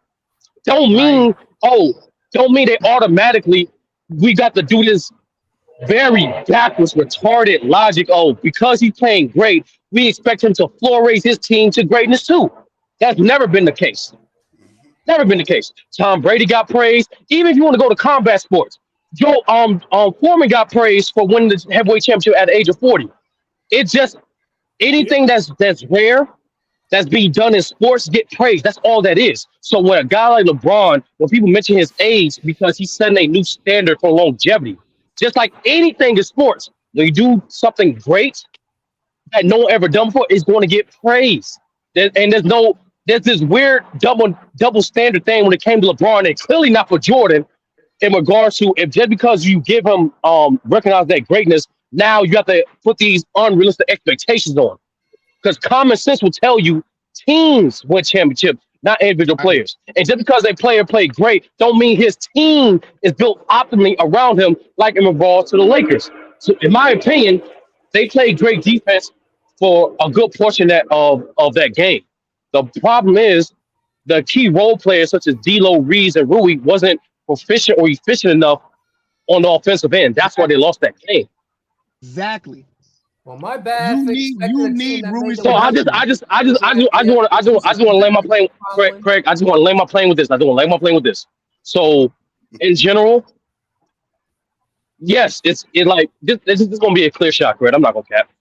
It's easier for a guy like Jordan to beat a team like the Utah Jazz when you have a duo that's underachieving versus a team you're facing against a duo that's built optimally that actually know how to get the job done. And you counteract the fact that your team's not optimized around you either. Yes, it's a higher degree of difficulty. So no, so to wrap it back to the title of the video, to expect the oldest player in the league to floor raise his team to a championship is beyond delusional from anybody. Yeah, and LeBron does make his teammates better. Reggie Red. Well, my bad. Sturdy. Team that was at the West Coast 4 games from the finals last year to get even further. My bad for people that actually think Craig. Just like I tell the media, I tell fans, last year has nothing to do with this year. Yesterday's price, not today's price. Why do people keep bringing that up as if it has any over since last year? They didn't get I'm saying, Craig, it's regardless of what happened last year, it's irrelevant. These teams are different. As far as Tom Brady, they praise him because he won. They praise Foreman because he won the title. They didn't praise Tom Brady because he won a NFL game or he got Tom Brady won an MVP a Super Bowl. at 40. What you talking about? Yeah, he won an MVP at 40. A Super Bowl. This is before the Super Bowl. No, wrong. MVP has nothing to do with your team winning the Super Bowl. You talk about the NFL MVP. No, the point is, Craig. Here's what Jordan fans do. They want to pitch, want to listen to. It's this simple. In any sport, whether it be individual or team, when any person at an older age displays greatness, it gets praise. It don't get these weird double standards of, okay, because you're playing this individual player, now your team has to win. That's dumb. They don't do that to another sport. Tom Brady played 3 years in Tampa, right? Huh? Right. Yeah. Well, Sturdy. Tom Brady played 3 years. What do you think LeBron needs to do on a consensus standpoint to pass Jordan, like in the postseason? Or that is an excellent question, and the question that is nothing. He's in year 21. You got him where you got him. To be honest with you, Ishmael, here's the real reality. Here's the raw truth. It's not going to be consistent until the majority of Jordan fans start to die off. Like majority of the Bill Russell fans and Wilt Chamberlain fans, they began to die off, and that's why the word of the Jordan fans became more louder because it was just their time. When these old farts start darting off, that's when become consensus. Because there's nothing he can do that will change their mind. He has 21 years of sample size. You got him as the GOAT or not. Team accolades is not going to change that. You don't even think that even if he won a championship or two before the end of his career, before he retired, you don't think that a lot of people will change their minds about it? No. Honestly, no. Bro, no. Because perfect. I'll give you a perfect example, Ishmael. Because Jordan did not have to do nowhere near the same thing when people deemed him as the GOAT. Yeah, it's a pick and choose thing. There is no consistent standard. Oh, here's the standard to be the GOAT, and then you have to. That's how you usurp it. No, it's literally based off what fan base speaks your name the loudest at that time frame. Because when Jordan was selling in the 80s, people still say, hold up, this dude have nothing on Kareem. It wasn't until 92 when that's when the praise started again, because that's when Jordan had his peak popularity. That's what that is. That's why I said, that's why I asked you a question in the realistic way. There's nothing LeBron can do to change the minds of people who are made up their minds already. You just heard Craig earlier this stream say, oh, I don't have LeBron as the GOAT because essentially 4 championships in 21 years is not as good as the ratio as 6 in 15 years. But when we But I go to Bill also Russell, said that hold he on, was a final MVP but, 39 or 40. but when we get to but when we get to Bill Russell, who won 11, 13 years, got the same amount of MVPs as Jordan, and was literally the Finals MVP named after him, we got to disregard that. You know what I'm saying? So there is no consistent standard of the GOAT. It really depends on who do you favor during your time. That's why I see, at least at a consensus level. That's what that is. See, it's, Yo, the key is the key is you've gotta like LeBron find could people go who back are to back. LeBron could go back. LeBron could win this year and next year and be final MVP both years, and they would still say Jordan is better. It does not matter what he does. I'm just being real. LeBron No, it's real James, talk. If he, I swear to God, he has 40,000 points, 11,000 rebounds, 11,000 assists. He has all the playoff numbers. Like, Well, there's let me nothing ask he Greg. doesn't have. And I'm trying to tell you, if he went back to back, if he won this year and next year and was finals MVP, they would literally sit here and say Jordan's the GOAT because he won his faster. Well, let me ask Greg. yes, Greg, like dude, like if he three-peated with the Heat, they would say, oh, he did on the super team. He had a lead to do a three-peat. It's Yeah, I got always it's I got never you. it's never You find it and negative. I just want to Ishmael, I want to make this clear. This is not uncommon because Jordan fans are just louder, more spoiled Kareem fans and Wilt fans. At the end of the day, they don't know it. They just derive from the same place. The point is at anyone at different time frames is going to emphasize anything they want to favor as them to go. That's why when you have the GJK platform that says even whoever you have as the GOAT, you come up with at least objective criteria to justify that. yes. Yeah, I got you. Well, let me ask. I know that Travis said that he have to at least win an MVP, which will be impossible. He's not going to do that. But do you think Travis and Greg? Do you think at least if he won 2 or a championship at this age, at this time of his career, that can? Do you think that can overtake Jordan, in your opinion? I mean, so so what I would say with the champion, like the MVP thing, I would just use for context. So I don't think, to me, I don't have rings or accolades, or like when I rank players, that's like the last thing that I use. As far like I have him at number 2 for completely different reasons, because I think that he had the second best peak of all time on both ends of the floor, and I think that Kareem at the third and Mike at the first. Like in my opinion, I'm just using overall numbers, overall percentages, overall, and I use a lot of analytics for that. Has nothing to do with rings or team composition or who failed in the finals or who overperformed or who didn't. Again, when I've done my own research, I put all these numbers together. Those are the people that I feel my top 5. Again, doesn't have the like the most decorative player of all time in it, or the person who has like the most. Sounds like no.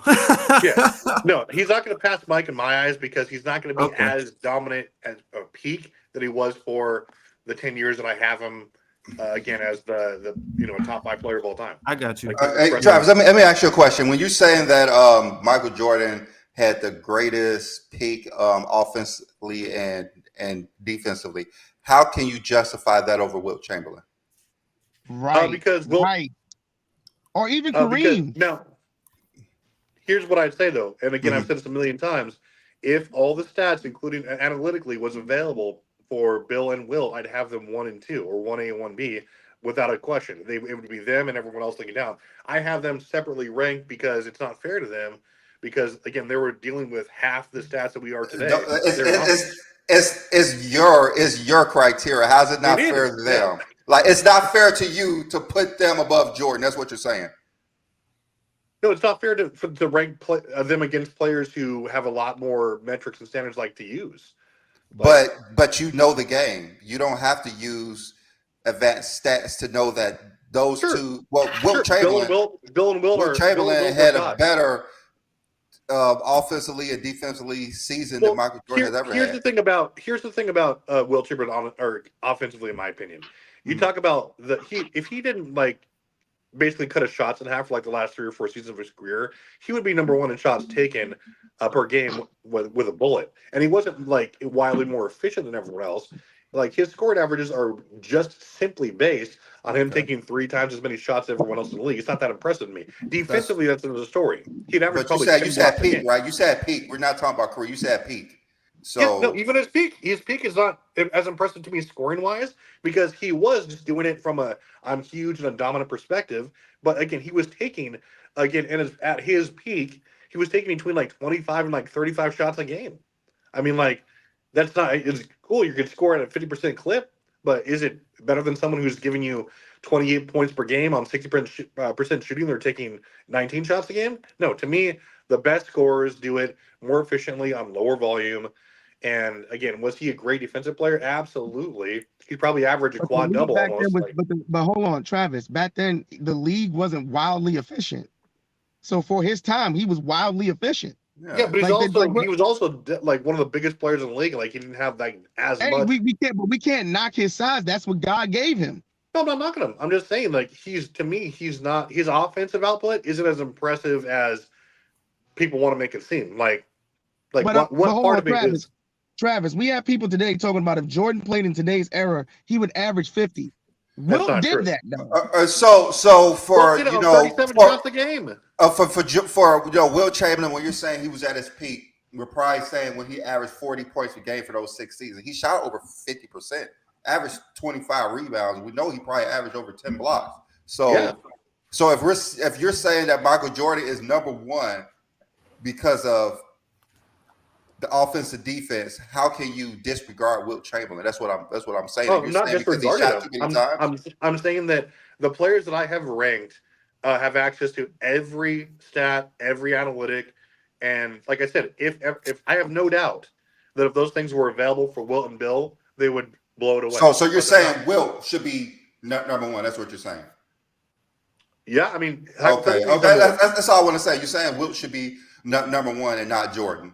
Okay, that's all I'm saying. Like your criteria is saying Wilt Chamberlain is the greatest of all time. Let's go with that. Yes. That's what you're saying. Can I That's ask? what you're saying, No, bro. can I ask Travis a fair question? let's say Can I ask Travis a fair question? Go ahead. So Travis, why don't you have a criteria that's more, how can I put it, more quotable for all eras? Like we understand, obviously, some of the stats didn't exist during the era. Just why don't you just go off the stats that did exist, and then just use those stats that existed from then and continue it on, and obviously have the film and the other stuff like that. I mean, to a degree, I do. It's just that I think that it's a little bit more comprehensive the way I have it set up right now. And really, the only two players, in my opinion, that would come out of that era that would undoubtedly be as dominant as other people on the list are those two players. And I mean, you No, can use it's, just and the reason I'm saying that, Travis, is not just Bill and Will. It's also a lot of guys in the '70s. You know what I mean? Like sure. Kareem. Like the first Kareem's number three on my the first 4 years, the first 4 years they started tracking blocks. Kareem led the league like 4 consecutive years, and he was getting like anywhere from 3.5 to 4.5. So it was like that's what I'm saying. It's just more so like just at least go off the at least like I'll say that's the closest to be objective. Like use the stats available throughout all time, than opposed to just yeah, I agree. I have Kareem as number 3. Like and exactly for that reason is because the only stats that weren't available for like Kareem were like you said, like blocks for like half a season, like I think like win shares for like 3. But other than that, he can match up pretty well across the board.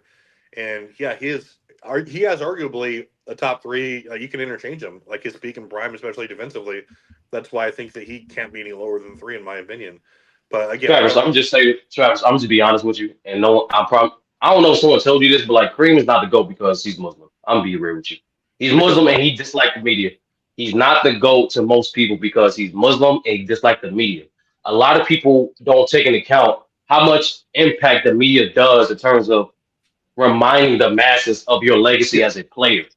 The media is the number one medium for championing a person's legacy. So if you're a guy like Kareem, whose resume is undeniable from all that's another thing too. I never heard anything like this in the sport. This guy on one hand has the greatest basketball resume, period, unquestioned, right, at all levels, but he's not the GOAT because of what we perceive his career to be at the NBA. Yeah. And Brandon, I'll just say this, and then I gotta hop off for today. Okay. But like your story's 100% right. There's a lot of camps out there, and like Jordan fans, LeBron, like who don't really look at like you said, they look at things that aren't really basketball related things, or like they're just narratives. Like, oh, this guy, like you said, he was Muslim, or the media hated him, and they don't look at the nuance of the game. They don't look at stats. They don't look at context. They don't look at dominance. They just look at things like, oh, how many rings do you have, or things that aren't really a great way of measuring a player. And like, it's very rare that you come across people who can look beyond that and are objective, or they just say like bad takes about like you said, like things that have nothing to do with a player or like how good they were, and it's not basketball. So when you can get past that and you can actually do a fair and unbalanced ranking, things like what his religion was, or like what era he was in, that shouldn't matter at all. Like, you just have to be objective and just like know the game and you research, instead of just like judging players based on like what they have no control over, or just things that don't even matter. That's what's so frustrating when you're trying to talk to somebody and they just keep spitting out like this ESPN drivel at you, and like they just use these players as their search bar instead of actually doing research and doing the game. That's why pretty much all you guys are the GOATs, and I enjoy talking to you guys. So on that, I will dip out and say hi to Wayne, one of my favorites here. Looking good, man. All right. All right, Trav. We'll see you next week. All right, give a good one. All right. Hey, B. Lee, I got a question. Yep. What lineup should the Lakers run for game 2 to be more effective? Because I think them not having the production from Rui is hurting them. I think in critical moments, I'm sorry, Austin Reeves needs to be off the floor. He's a defensive liability. You can't have him and DLo on the floor at the same time in certain situations, because they're both defensive liabilities. I know when they beat them, they had Dwight, which is one of the greatest defenders of all time, and in that game 4, last year when they at their closest, they had Tristan Thompson on Jokic, and they're trying to replicate that by putting Rui on him, but he needs a 7-footer on him, and they're kind of afraid to put Anthony Davis on him because they believe he might foul out. I'm pretty sure that's probably what they think of, that he might get into foul trouble or it takes away from his game. But you have to put Hayes on him. You have to put somebody with length who could actually kind of disturb him a little bit, even though Jokic is, probably him and Embiid probably the best player in the league. So you have to have Hayes, Anthony Davis, LeBron James. You have to put DLo and Reeves in there, but Gabe Vincent have to play more. Gabe Vincent have to play more. I feel like Reeves should come off the bench. My starting 5 would be Hayes, Anthony Davis, Rui, LeBron, DLo. No, you keep the same starting 5. Yeah, you have to keep the same. You have to. Your problem with that, you keep the same. The reason why you keep the same starting 5. No, I'm saying the reason why you keep the same starting 5 because if you guys watch that, especially the first half, the first quarter, the jobs of the Lakers were doing good. They were delaying a lot of the Nuggets offensive action, but multiple ways. One, they didn't allow nothing for Joker to get easy, whether it be fronting him in the post, wedging him on the edge, bumping him on the roll. Everything that Joker had to get just in position wise, he had to work for. So that in order to do so, especially with a guy like that, elite passer, you need a little more mobility, especially if you don't have a guy like Bando, not at your discretion for the series.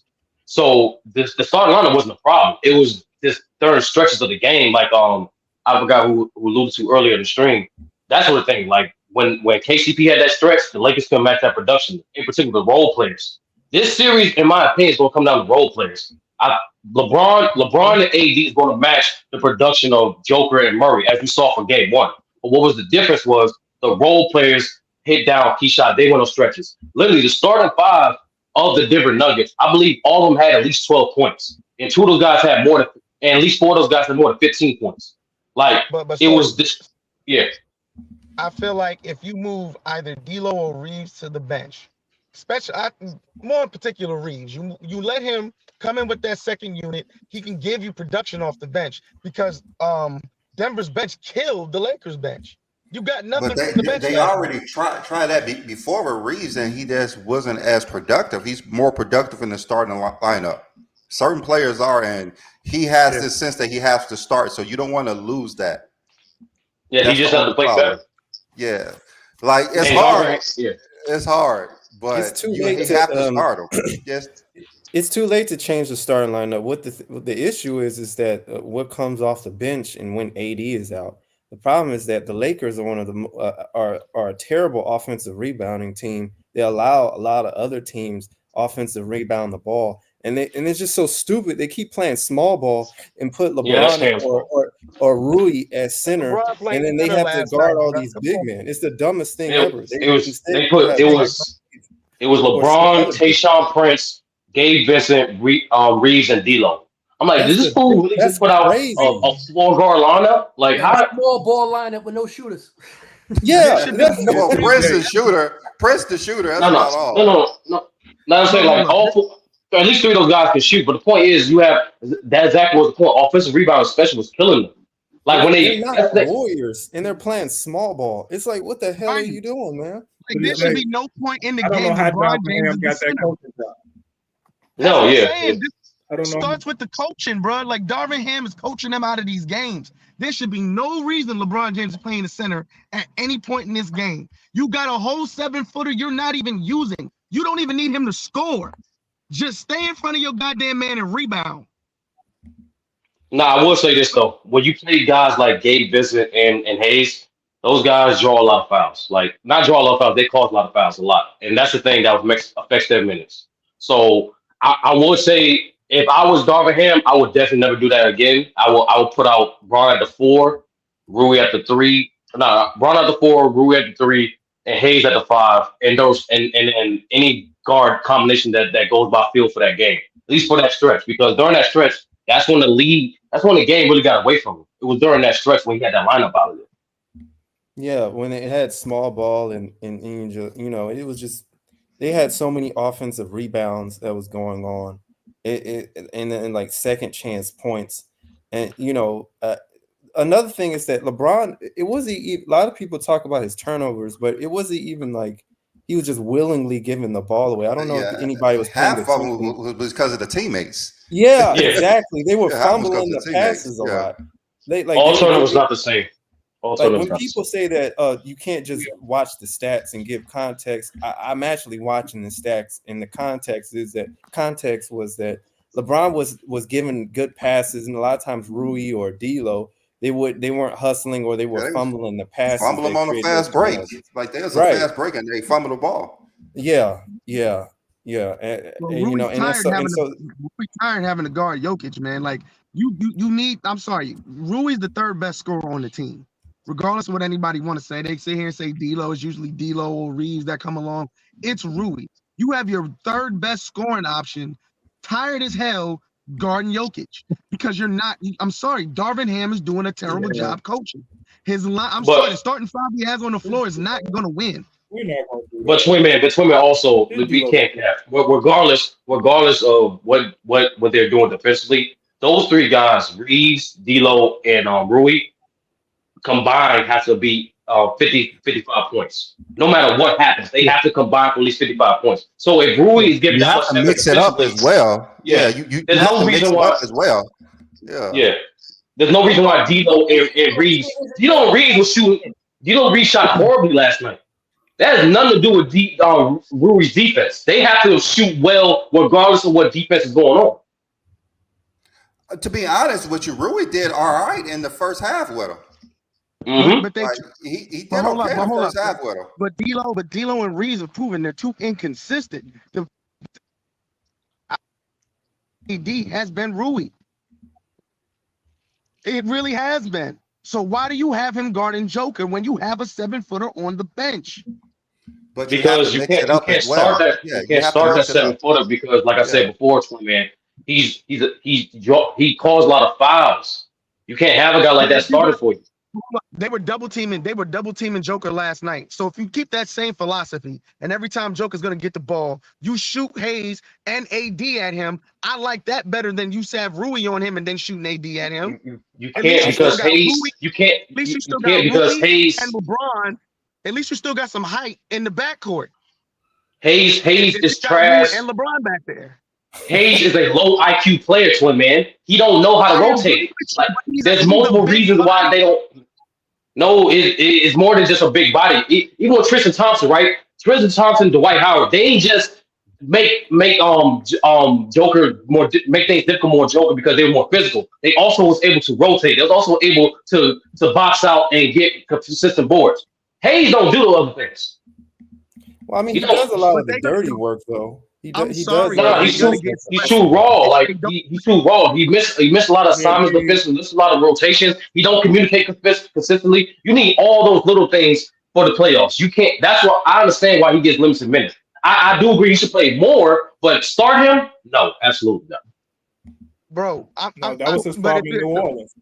He's a low IQ player. I feel what you're saying, and I don't even disagree to an extent. But if you're gonna send a double team anyway, I would still rather have him and AD doing that double team, and you have Rui and LeBron to protect the rim, than you have Rui and AD doing it, and then you have LeBron who has to stay out on the shooter, and you have Reeves and DLo trying to rotate over. It's not gonna work. Well, just like Sturdy was saying, you have to play Hayes more, but you cannot mess up the team chemistry by starting Hayes in a starting lineup. Like at this point, you cannot mess up the team chemistry by starting them. We're seeing DLo and Rui shrink. Yeah, they have to step up. It's only the first round, and they shrinking under the light. They have to step up. Like if they don't step up, they're not going to win. Yeah, they have to step up regardless. Yeah, they have to step up. One game. Listen, it's all smoke and mirrors, you know. A couple of years now, it's all smoke and mirrors. Yeah, I understand where Twin Man's coming from, because last year Reeves played terribly. Averaged like 4 points a game, and we saw like 6 for 20 this game. So he say like they have to do better, but they just have to do better. You cannot mess up the team chemistry, because this is what got them there.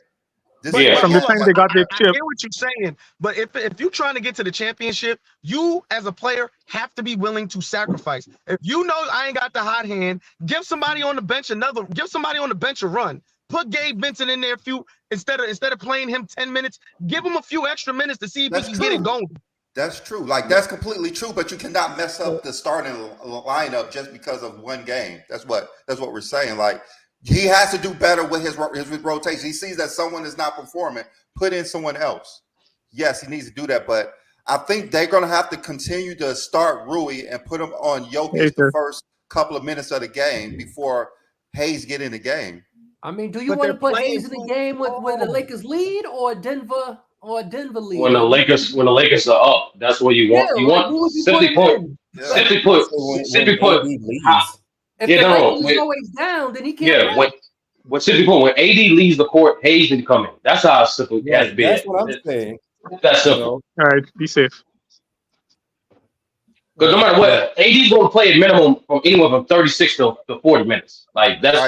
All right, let's get on Wayne in here. He's been waiting to say something. Yeah, he's been waiting. Yeah, man. Thanks a lot, B. Let me just touch on something earlier I spoke about quickly. 12-year-old Bron on the Lakers right now is they're going to the finals. They're going to be the number one team in the West. That's the first thing. But touching on what you guys talking about now, from the time they started disregarding centers on the Lakers after they won the chip, I knew they were toast. And the fact that they didn't get any centers at the trade deadline is a waste of time. It's all smoke and mirrors. For the simple reason that I think on Lakers Nation, they were saying that this season they're trying to get back on defense. So they're not prioritizing offensive rebounding. That's when they try to play AD as the center alone. That's not going to make sense. You have to have people like a 2-center rotation against people like Jokic, against Giannis, against Embiid when that time comes. And that's when they won the chip.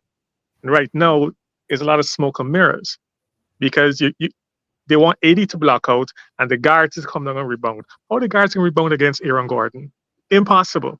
So when the guards come down to try to get a rebound after AD blocks out, how they can't rotate to the Denver 3-point shooters? They're picking their poison. How you want to die? You want to chop off my left hand or my right hand? They are toast. They're not winning anything this year. They don't get any rebounds. They don't get any rebounds. You look at every time a lot of the times they won games and they had the rebounding edge. There's a ton of offensive rebounds they had. That's how you win. That's how you win a lot of games. All the mistakes, all the turnovers, and everything. If you watch the championship season, they're one of the best defensive teams. You couldn't really get an offensive rebound against them, and they out rebounded you on the offensive end. There's extra opportunities. They had They're McGee, depending on AD, on an injured player, AD off injured, to carry them through. It's not going to work. There's this last point. When they tried to get a whole bundle of wings a couple of years ago because the league was changing and they now finally got the wings, is outdated. They are toast. They are not going to win anything. You know, they're trying to. I mean, they're not shooting a lot of threes, but they still shoot too many with their personnel. So that's one of the reasons why they don't want to have a 2-center lineup, because they want to spread the floor, but they don't have a team to spread the floor. That's true. Listen, the way you get extra points is very simple: free throws and 3-point shots. Okay, so if the opposing teams gets 50 or that's 30 3-point shots and free throws combined, and you get 30, you cancel out everything else. The difference is where you're shooting a high percentage with the twos. Rui is a good one of the best shooters on the team. He should be getting a lot more shots than he has. And what I kept saying this for the last 2 years. Bron has to be a Bosch Love player right now. He has to push those guys forward and let them take the offensive reins. He is the pressure release or the sponge that can soak up anything. He's supposed to be averaging a triple-double right now. He can get 18 to 20 points in his sleep and provide everything else and let the younger guys and the more offensive guys get the points. And I'm telling you, he cannot. If he continues to average 25 points a game, he's not winning anything. He has to step back. So you're saying go ahead. DLo and Reeves, so they're not wrong. They're not 100% wrong, but DLo and Reeves are showing up. They're not. Well, I kind of disagree with you on there. Fine. That's what I was talking about. If you have better rebounders and you get offensive rebounds, all those missed shots that the 14 missed shots that DLo had, you're gonna get about 3-4 of those. But they have nobody to get offensive rebounds, and they get killed. Yeah, I agree with you on that, but I kind of disagree. Yeah, I kind of disagree on the part that. Yeah, I kind of disagree on the part LeBron need to not score 25, because he was emphasizing for DLo to shoot in that game, and DLo shot himself into a terrible efficiency, especially in 3-point range. And so when that happens, you know, people are talking about LeBron barely even attempted a shot in the second half or the fourth quarter. And so at that point, it just seems like, in my opinion, LeBron should just try to take over on the offense when your guys are not able to score and put up good numbers. I think that he should just be able to take good shots from that. I mean, start scoring more at that point. And the way he gets his points is by being efficient. So you can't really help not being efficient, because he averaged 54 and 40 shooting splits, right? That's not a problem. Yeah. But my point still remains is that the team follows him. They subconsciously line up behind him because they still want to make sure that he gets his numbers and he's still great. And that's the politics of the NBA. It's entertainment still. You got to keep those skyboxes filled. At the same time, it's hampering them all the time. You see it. From the moment they started running away from the center position, Dwight was a minimum vet contract. Get rid of him. I mean, everyone's been saying they need to get Dwight. Like, they've been saying this for like 2 years. But they had the best offensive rebounder in the NBA for the past decade, Andre Drummond. He actually averaged 12 and 10 with them. You don't even want him to play more than 20 minutes max. You tell me he couldn't get Hayes minutes in there, 15 to 16 minutes, and at least slow down Jokic a little bit and get some offensive rebounds, which he's best at. Right, I agree with you. Well, what was also hurting him is that Christian Woods is out. Like, that was someone. That's a long body. That's smoke and mirrors too, because I've said for a couple of years now, I don't want to see any centers going to the Lakers, because it's the cemetery for centers. Even if you have a good center, even if you play them in 50 minutes, you got to utilize them, max them out in 50 minutes. Go to the bench, bring them on again, max them out another 17 minutes, go to the bench. But it doesn't happen like that because of the politics. The powers that be do not want to know that, what should I say, Andre Drummond was the star of the team, or he was the difference in the winning of a series or something like that. They don't want that to happen. And I'll give you this. I'll go as far back as 1998, which I think Jalen Rose and Larry Bird had a Larry Bird situation too when they were playing the Chicago Bulls. Jalen Rose hits 2 shots in a row in Game 7. Larry Bird takes him out. Why? Because he wanted the vets to take them home to the finals. And then he admitted later, after the series was finished, on the plane, that, listen, Jalen, I made a mistake. And that's the politics of the game. My thing is, you want the seats filled, win the chip.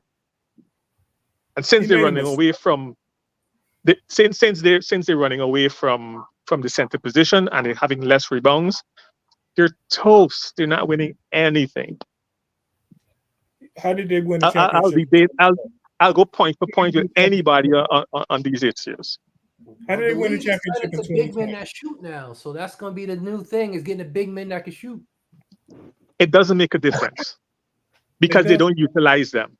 Their best bet was trying to get Miles Turner from Indiana. They was trying to get him. The Pacers would not trade him to the Lakers. The Pacers would not trade him to the Lakers. Miles Turner's shooting splits, and he was like 40% across the board from 0 to 3, 3 to 10, 10 to 16, 16 to minus 3-point line. And he was shooting about 35% from the 3-point line. So he's good to go. But the problem is, any good center that comes to the Lakers that takes away from AD and Bron, that's it for them. They don't play them as they should. You can't even give me that example. You can't even give me that example. You can't even make up that example of what you're talking about. Because Indiana wanted 2 first-round picks for Miles Turner. 2. I don't care. They wanted 2 first-round picks. You ain't getting 2 first-round picks. Would you give up 2 first-round picks for a chip?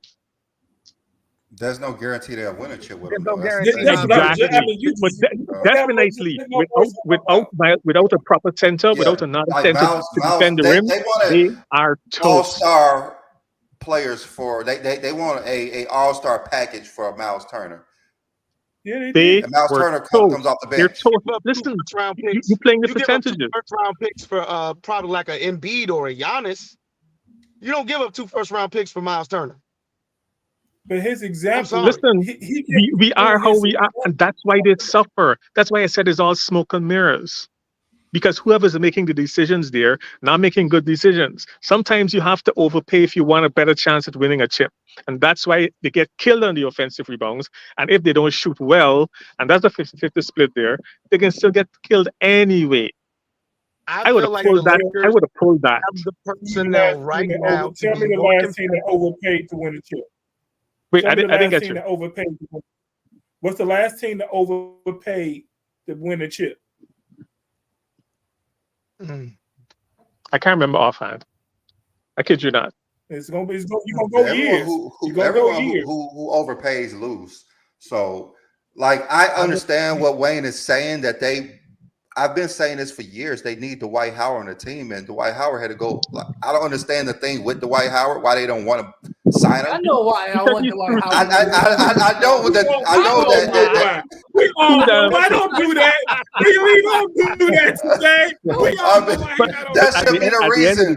That shouldn't be the reason. At the end of the day, they had him on a vet contract. They had Andre Drummond on a vet minimum. They had Dwight on a vet minimum. Dwight went to Philadelphia for less than the vet minimum. I mean, you need someone like Dwight Howard to guard. Like, it's really for Jokic.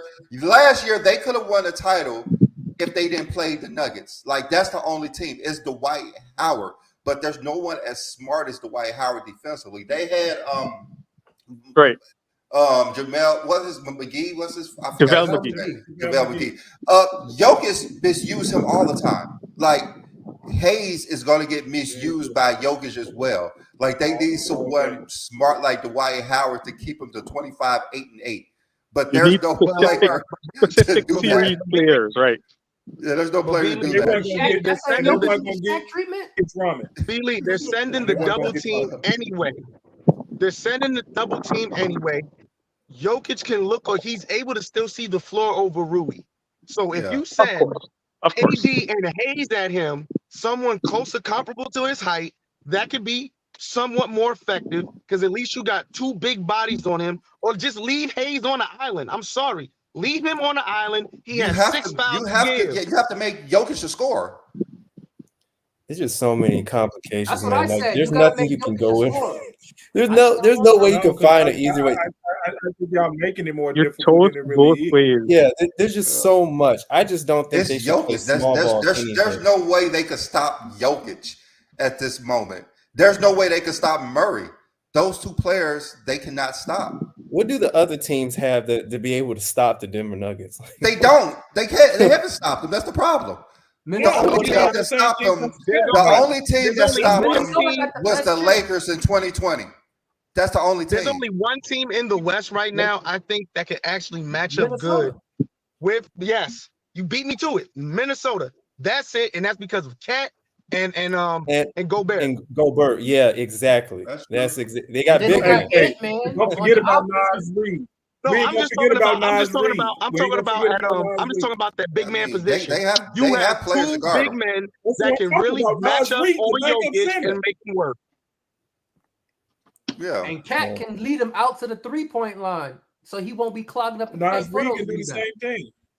Yeah. Like Minnesota has a team as well. So, Oh, but we Brian haven't might seen as them beat them in the playoffs. We haven't seen them. Minnesota The only gonna team sweep we Phoenix. seen stop them is the 2020 Lakers, and that was like 4 years ago.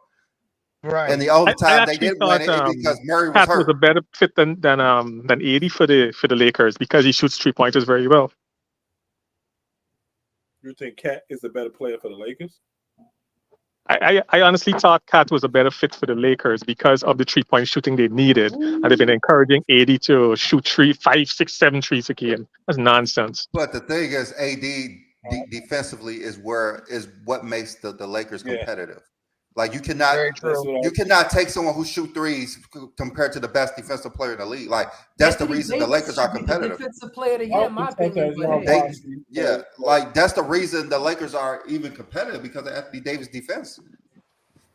AD Yeah, but should be the remember at the time they Defensive were Player of the Year. they were trying to get their centers to shoot threes, right?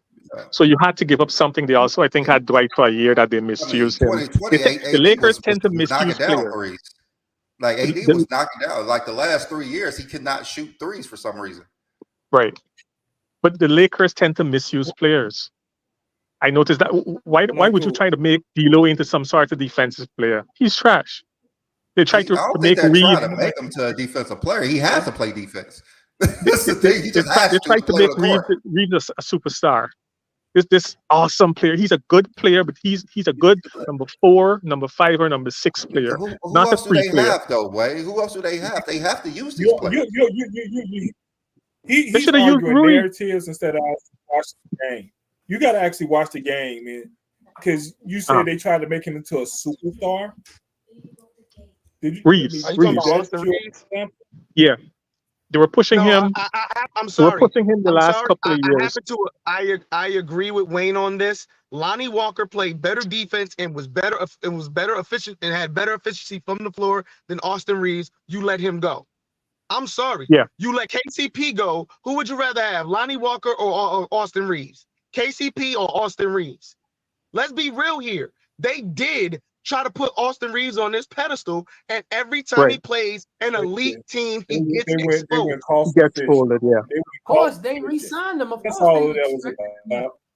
It was about cost They done gave efficiency him at that that big time. ass contract, and I'm sorry, he hasn't shown up when He he got it needed last to year. show up. He got it last year. He got that last year. Well, I mean, this year He's he got not. that I'm this sorry, He's not not the worth third 55 star that million. the Lakers need. Rui should be getting more minutes, more shot attempts. Right, I His agree with mid-range that. game is deadly. I don't think y'all be paying attention to the players y'all talk about, because the same players y'all talking about, besides KCP, telling me what they're doing right now, because they getting it opportunities. They are, and they're fumbling the ball. Where's LeBron these players? LeBron might as well shoot What- 25 what- shots a game and average a triple-double and try to average 40. Might That's as well, because I have no idea what y'all talking about today. you might as today well was go for a bad day. triple-double. because y'all gonna have to everybody's make getting their up for this. opportunity. Everybody's getting their opportunity on the Lakers, and it's like Right, when you but got guys fumbling the ball and stuff. What can you do with that? Okay, fine, They you don't got have you guys. can't do anything with that. But let's talk about the elephant in the room then. AD is in his prime, or supposed to be in his prime, as a 12-year vet. That's why I said a couple weeks ago, or so a couple of months ago in sports groups, if 12-year-old vet LeBron was in the league on this team, they would be number one in the West. AD is supposed to be taking over the reins of the team as allegedly the best defensive player and one of the top guys in the league, and he is not doing that. I said earlier that subconsciously everybody falls in behind Bron.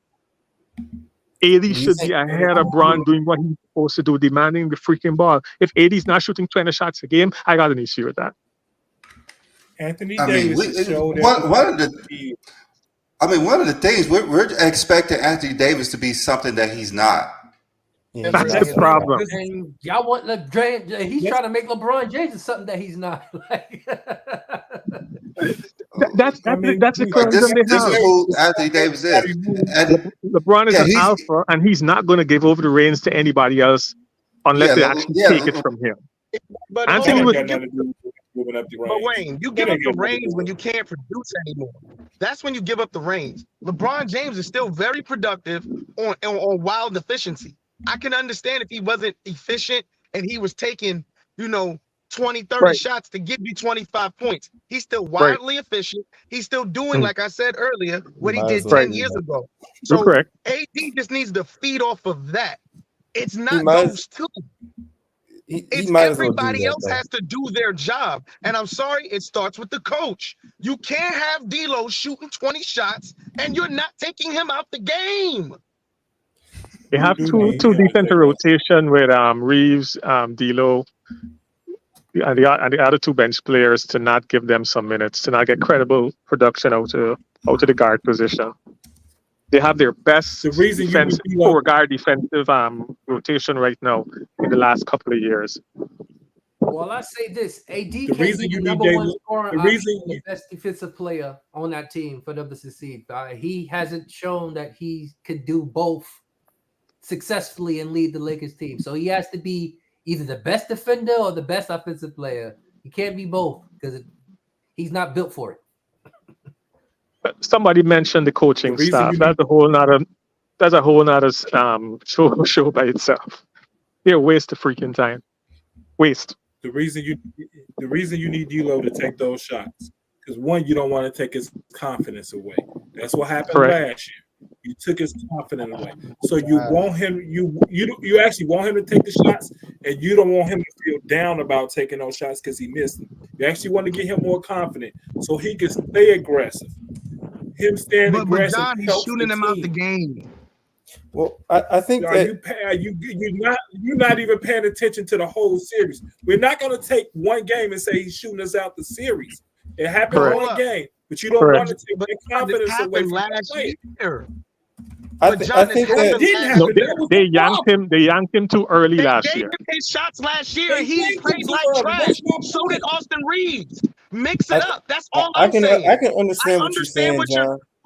Hold up. John, I understand exactly what you're saying. He is that these players, for better or for worse, are the starters. I would like to see somebody else start, but I understand you got to give your starting players their confidence. But if they're not being productive, mix up the rotations, move it up just a little bit more. Instead of sitting here letting them get their normal 9 to 10 minute run, instead of 9 to 10 minutes, give them 7. Bring in somebody else and let them see if they can get a rhythm. That's all I'm saying. So there's no reason you just let as the coach. This dude shoots 20 goddamn shots and he gives you nothing. Let's have the conversation. So who you bring in? Bring in Gabe Vincent. Let's have you talking about somebody who hadn't played all year. Hold on. We're having a conversation. So you talking about somebody who played all year, and we have nothing about him where he's going to be consistent or inconsistent about. He just came back. So, but this is the playoffs. Empty the clip. 2 weeks. That's why you got to play Dinwiddie as well.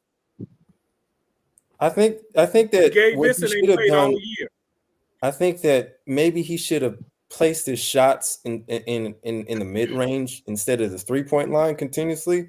I thought that he was doing pretty decent, like in the first quarter when selecting his shots more around the paint or like his layups, like DLo, or where he was shooting like just below the free throw line. Like maybe he should, because DLo's a skilled scorer. He's just not a guy that could just shoot threes. I think that when he's in a funk for the 3-point shooting, he should probably place his shots in the mid range more than just typical 1 for 9 for 3-pointers. So he shoots roughly evenly between the basket and the 3-point line, beneath the 3-point line. So he's good. He can take shots. He can hit shots. Yes, but he's the type of player that has to be the lead person in getting the offense started out. When crunch time hits, they still got to be willing to give him that opportunity, right? But too often, as what happens when you have stars, you tend to go back to your stars as soon as adversity hits. So even though he shot 6 for 20, he doesn't normally take 20 shots.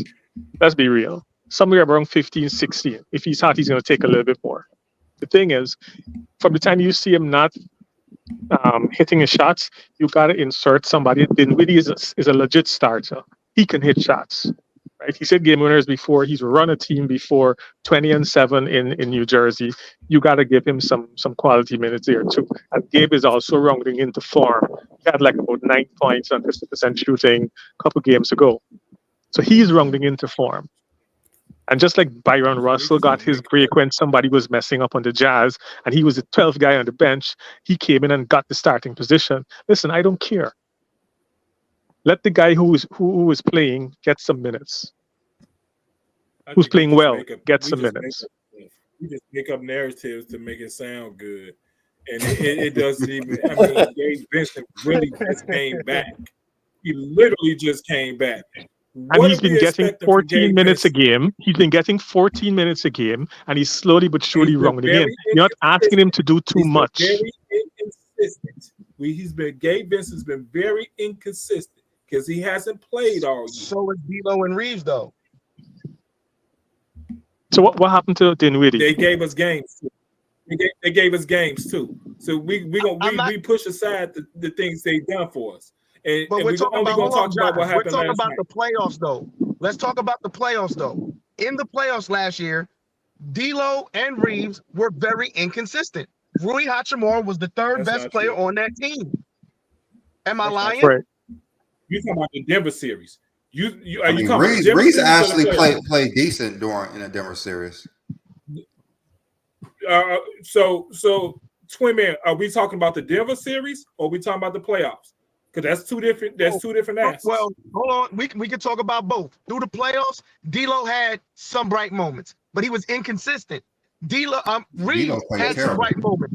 Inconsistent. But when they ran into Denver, they were just inconsistent.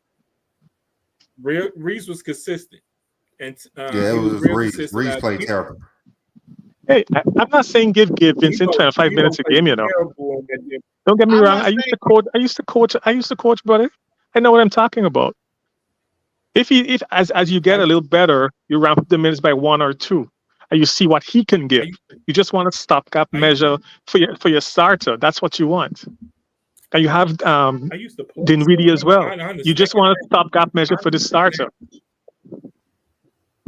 But you're not even. It's still 96 minutes. And your answer is wrong.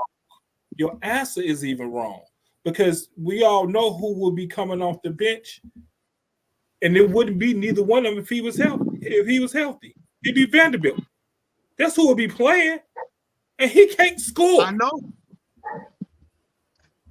But and John, again, I'm not gonna argue with that. But hold on, John. Vanderbilt is not playing, so what are you gonna do? We can only go by what we have. We can only go by what they have now on the bench, right? Exactly. We can only go by what they got on the bench. They got Christie, they got Gabe Vincent, they got Dinwiddie. What was the point of getting Dinwiddie if you're not gonna give him some extra minutes to see what he can do? What's the point of Gabe Vincent getting healthy if you're not gonna run? It's the playoffs. Thank you. If somebody's not doing what they're supposed to do, like he said, I'm not sitting here saying cut your starters' minutes in half. Exactly. I'm not saying that. I'm not saying being that drastic. Give these dudes an extra few minutes to see if they can get a rhythm. Because you Thank never you. know when you're Y'all gonna don't- need them. Y'all That's do all realize I'm I heard saying. everything y'all said. Y'all literally said cut the minutes in half. I can hear. You know this being recorded, no. right? If I Put the gave minutes Y'all in literally half, said, bro. if What you are you ain't doing talking it, about? take them out. now hold up, Take hold them up. out. No, hold up, John. Y'all John, literally I said sat it. here and said you don't let somebody just keep on throwing up bricks, which DLo did last night. Gets kept throwing up bricks and you don't take them out. That's all I meant. He was throwing up bricks most of the night. Give somebody else some run and see if they can get some rhythm. But no, let me be very specific. I am not sitting here saying take majority of their minutes away. Give these dudes some Right. extra minutes though to get a rhythm. That's all. Like I said, all you want is a stopgap measure if you start and not producing. That's You're all not I'm saying. producing, you gotta quit. What are we basing this off of? Because just so we could be clear, Dinwiddie's had his worst shooting season what year? This year. So This year. what are we talking about again? Again, I'm just asking to what was the point in bringing him over if you're not gonna Thank give you. him some run? They're Thank gonna you. get some. We got to stop saying thank you and not give me an answer. I mean, we got to stop saying thank you and not give an answer. I mean, what do we? I'll give you an Dinwiddie's answer. actually Who's a having better his defender? worst year of his career, and we asked I him to understand push that, him in. but he's a better defender. He can create his Thank own you. shot There and you can go. get to the rim. And he's a better rebounder than DLo and Reeves. So there's other things he can do on the court besides score. And who knows, Thank maybe you. his shot comes to life.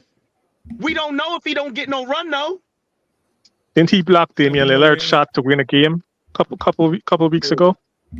That's what I'm saying, John. So you want me to talk about some? You want me to 100%. talk about some I don't DLo even games? disagree. So do you want me to talk about some DLo games? You want to talk about what game was that when DLo showed out and Bron didn't play? What game was He that? hit 9 threes, So we can right? talk Showed about out. the DLo games When he scored 40. against Milwaukee. The Milwaukee game. Yeah. The Milwaukee game. Good. Who's arguing about that? You want to talk If about that? he's showing out, then he's showing out. He gets the minutes. But hold up, John. We're talking about a night he had the hot hand. If he Good. has a hot hand, ride him until Play. he go dry.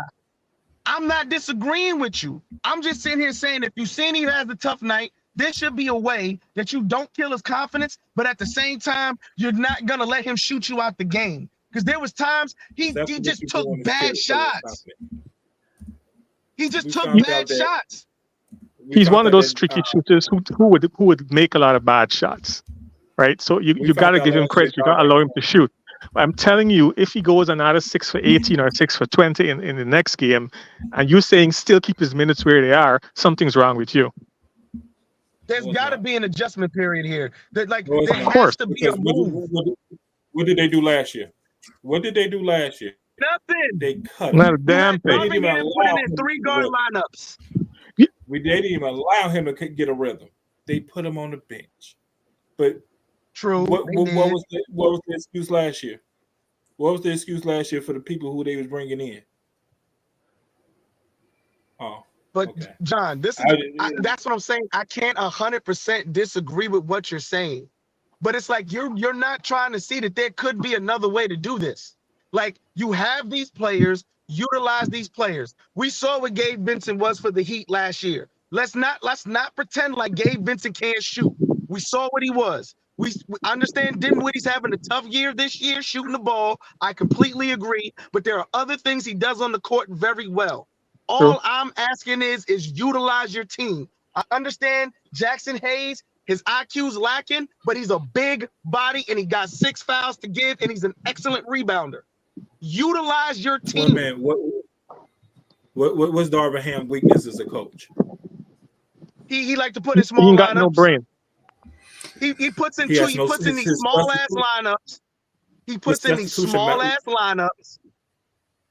He puts in these small ass lineups to try to sit here, and then you put LeBron at the center. Why do you have LeBron at the center at any point in this time in his career at this point? There should be no reason LeBron's at the center position. Correct. At any point in the game. His substitution. He puts in these weird ass lineups. Yeah, that's these Darvin lineups. Ham's problem. Yeah, the He's lineups. getting 35 minutes at the 4th spot or just 35 minutes a game. You need to have 2 other solid centers that combined could give you easily a double-double. You got 12 fouls from them. You got some defense. You got some rebounding. because they're not gonna. You could depend on to give you 20 to 25 shots a game. Let's be You real. need The them to Lakers get the are extra hurt. offensive rebounds. The Lakers are hurt. You don't have Vando there. You don't have Christian Wood there, which would probably make a difference. Your I think rotation Christian would Wood's probably be supposed to more come back solid. soon or something. But Even with we gotta Christian start. Wood, they don't utilize him very much because he's already undersized at 6'8". He's not getting the shots. He's a 20-point per game scorer, 18 to 20 point he's per like game 6'10". scorer. They're not going to utilize him He's as they like should. 6'10", 6'11". He's like 6'10", Yeah, I thought he 6'11". was taller than that. Yeah, I thought he was like 6'10". If he's not Other than 7 that, feet. Somebody do a even- quick check. I think he's around 6'8", 6'9". I don't think Even he's if touching you- 6'10" as yet. I think talking even about if Christian you Wood? have all Christian this, Wood. Christian. I don't even think if I you thought have he the was like best 6'11". lineups, I just don't think that they just seem to be the best match with Denver Yeah, right now. 6'10". Oh, he's 6'10". I thought he 6'10". was 6'11". Okay, Like 6'10". it just they don't seem to be the best match. I mean, like even if you put Hayes Yeah, or Styles. Christian Wood that come off the bench, I could see it helping, but I don't see it like in terms of like beating like Denver like that. You know, you still got Murray, you still got other players that are able to come off the bench and score at will Styles because makes of the fights. perimeter defense. Denver is I just a really bad matchup for them at this stage of their and the bench this just stage it of the just game. all year it just feels that it's just been inconsistent in terms of like Very. for the bench and like the role Yeah. players to be able to score at will. So it's just inconsistent. This team has just been full of inconsistencies with all the injuries, with just a boatload of issues that's going on, and Bad so coaching. it's like, and there's just too many weaknesses. So in that case, I don't know if the Lakers were able to be an upset. I mean, that will be remarkable. I hardly see that happening. But all in all, I just think, what's the point in even having all these sets? LeBron should just shoot the ball 25 times a game and just go for a triple double. He might as well just do that. I don't see anything else that could possibly work. They said Darvin Ham said that he has other type of game plans up his sleeve, but I don't see how that could possibly work. I mean, he's pretty much done the same thing. All right, guys, I gotta be getting up out of here, so I'm gonna go around for the last word. So let's go ahead and start with John. You got any last words before we get out of here? My last word: the Lakers' problem with Denver is bad coaching. It's always they wouldn't have lost 5 games in a row to Denver if it wasn't for Around the bad corner. coaching. It might be open this evening.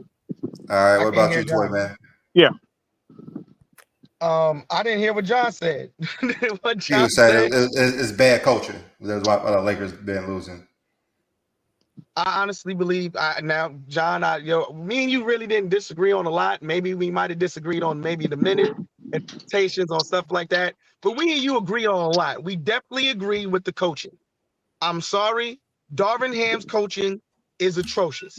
Now, is it because there's a lot of injuries on the team and he doesn't have a full roster to deal with? That could be it.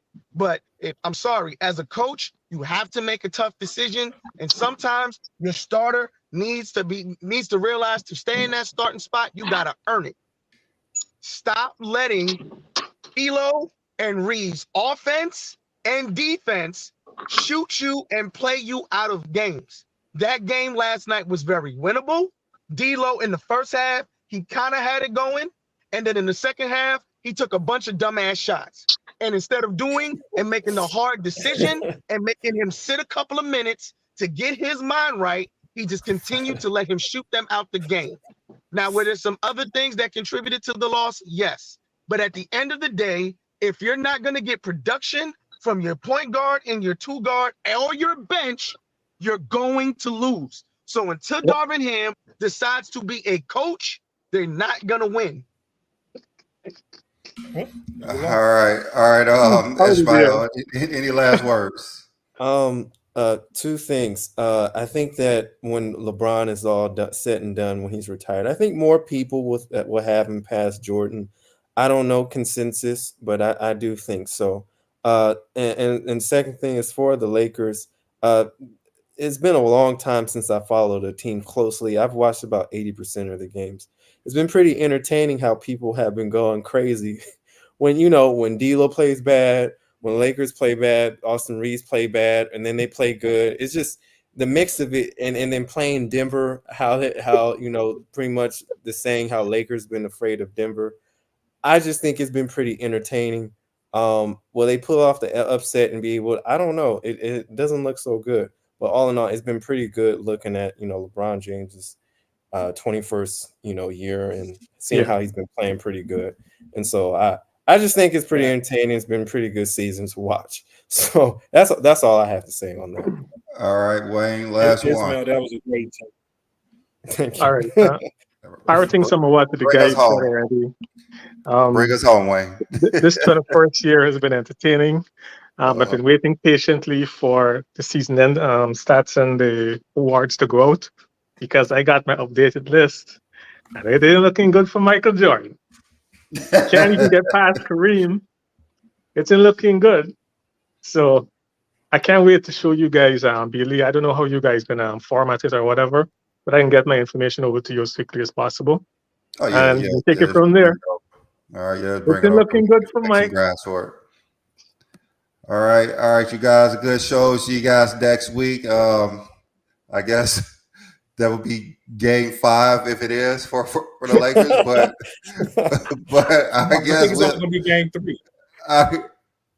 Lakers in 7. Well, I believe it's 5 because I know they play Saturday, Monday, Wednesday, and Saturday. They're not playing every other day.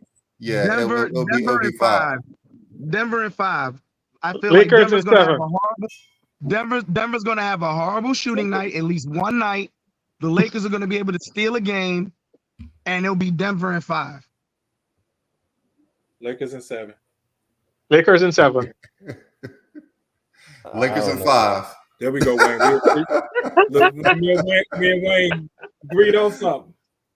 Yeah, Lakers play Monday, Thursday, and Saturday. So Sunday they would already play 4 games. So yeah, hey, let's see if it's possible. Let's see if it's possible they don't get swept again. But all right, guys, peace out. I'll see you guys next week. Yeah.